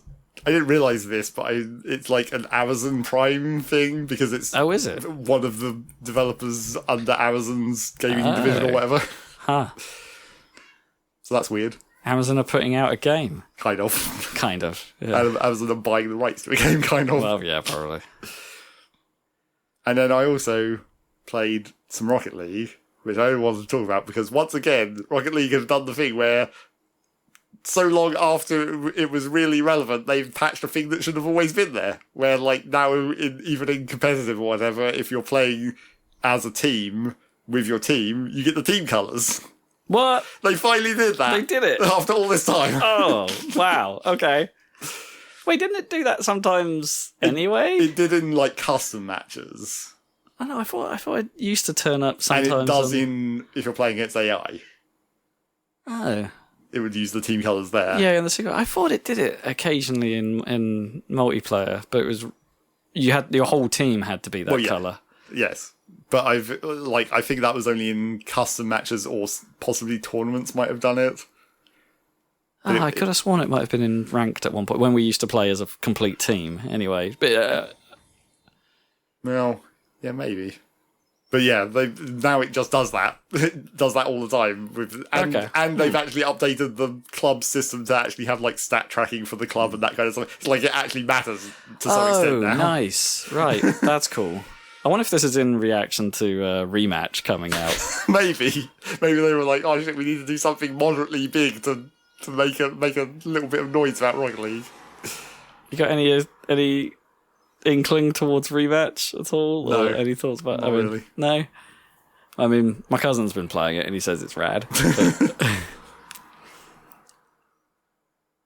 I did see some clips of like people basically doing what looked like a Sonic 06 glitch and just like heading themselves into the sky. Like you could just keep chaining it together and they could just keep going up and up and up. And then eventually they kicked it down into the goal and that was how they won. Because it has the same thing as Rocket League, I think, where the ball's not allowed to touch the ground after time's run out. Oh, right. Or something. So they just headed it into oblivion and then punted it back down. That game looked cool though. I might be tempted to give it a quick go. But I don't want to get into it. No, you shouldn't. I should. But yeah, that is the dumb update to Rocket League. Gives you a better opportunity to see all the stupid shit people call their teams. To see, just how offensive they can get away with being without triggering any systems. Yeah. Online. 'Tis the way. This is the way. And I believe that was it. I mean, I've already been thinking about playing some of the other games that have updated. Like there was an update for Shapes too. Oh, right, yeah. That makes like now you used to be able to build the individual conveyor belts multi-story, but now you can build the whole platforms multi-story. So now you can stack even more shit on top of it. Huh. How do you... There must be like visibility. Yeah, it must be like clipped because it has a layer view for when you're doing the belts. Yeah. So presumably it works the same way for the platforms when you zoom in. And they also modified how the trains work to make them more usable. I guess they were always kind of awkward. One of the things they changed was that the trains used to basically have to load too much at once. Like it would load one huge chunk of shapes into the train at once rather than. And then that would be it. So it'd just be like one huge thing would load and then the train would go and then another train would come. But now it's like broken down into smaller chunks, which makes it a bit more, so you can have the trains leave early or whatever and it makes more sense that way. They don't have to fully load. Yeah. And a little more control over that so you can tell trains to wait or go early or whatever.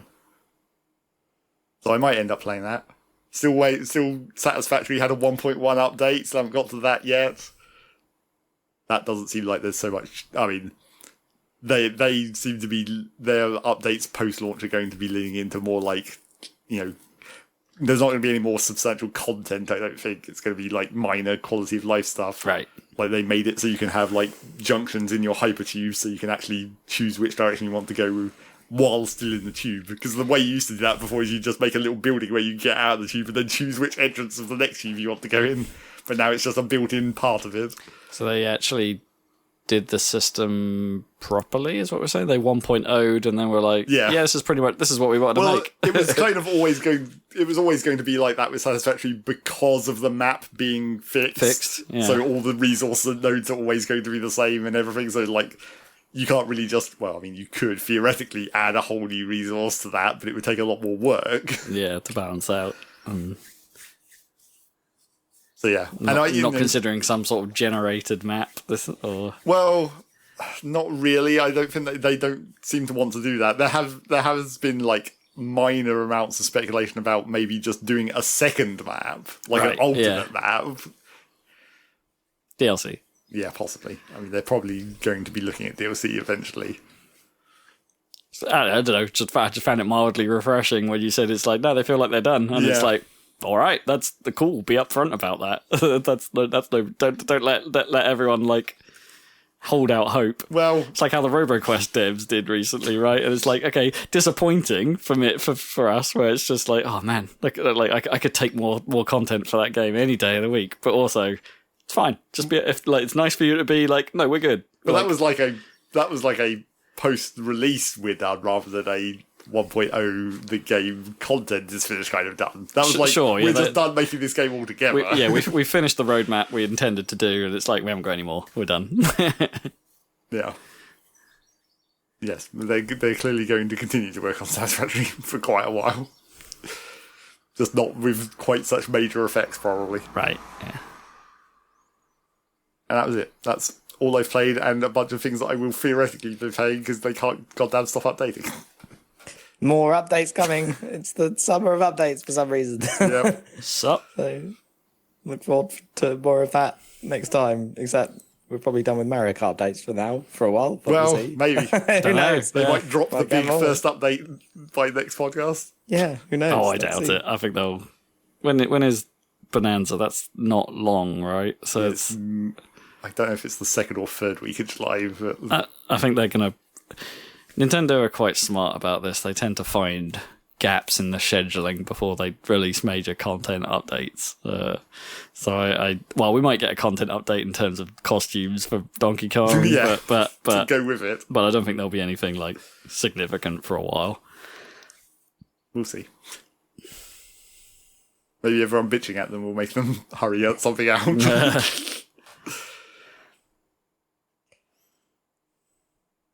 Yeah. Look forward to those updates and are talking about those updates. Because we'll be talking about them in the following podcast, I expect. There will be words that will fall from our faces. Indeed, as they have done. Speaking of faces, What about faces? watch our Star Fox video series. I mean, our faces aren't in it.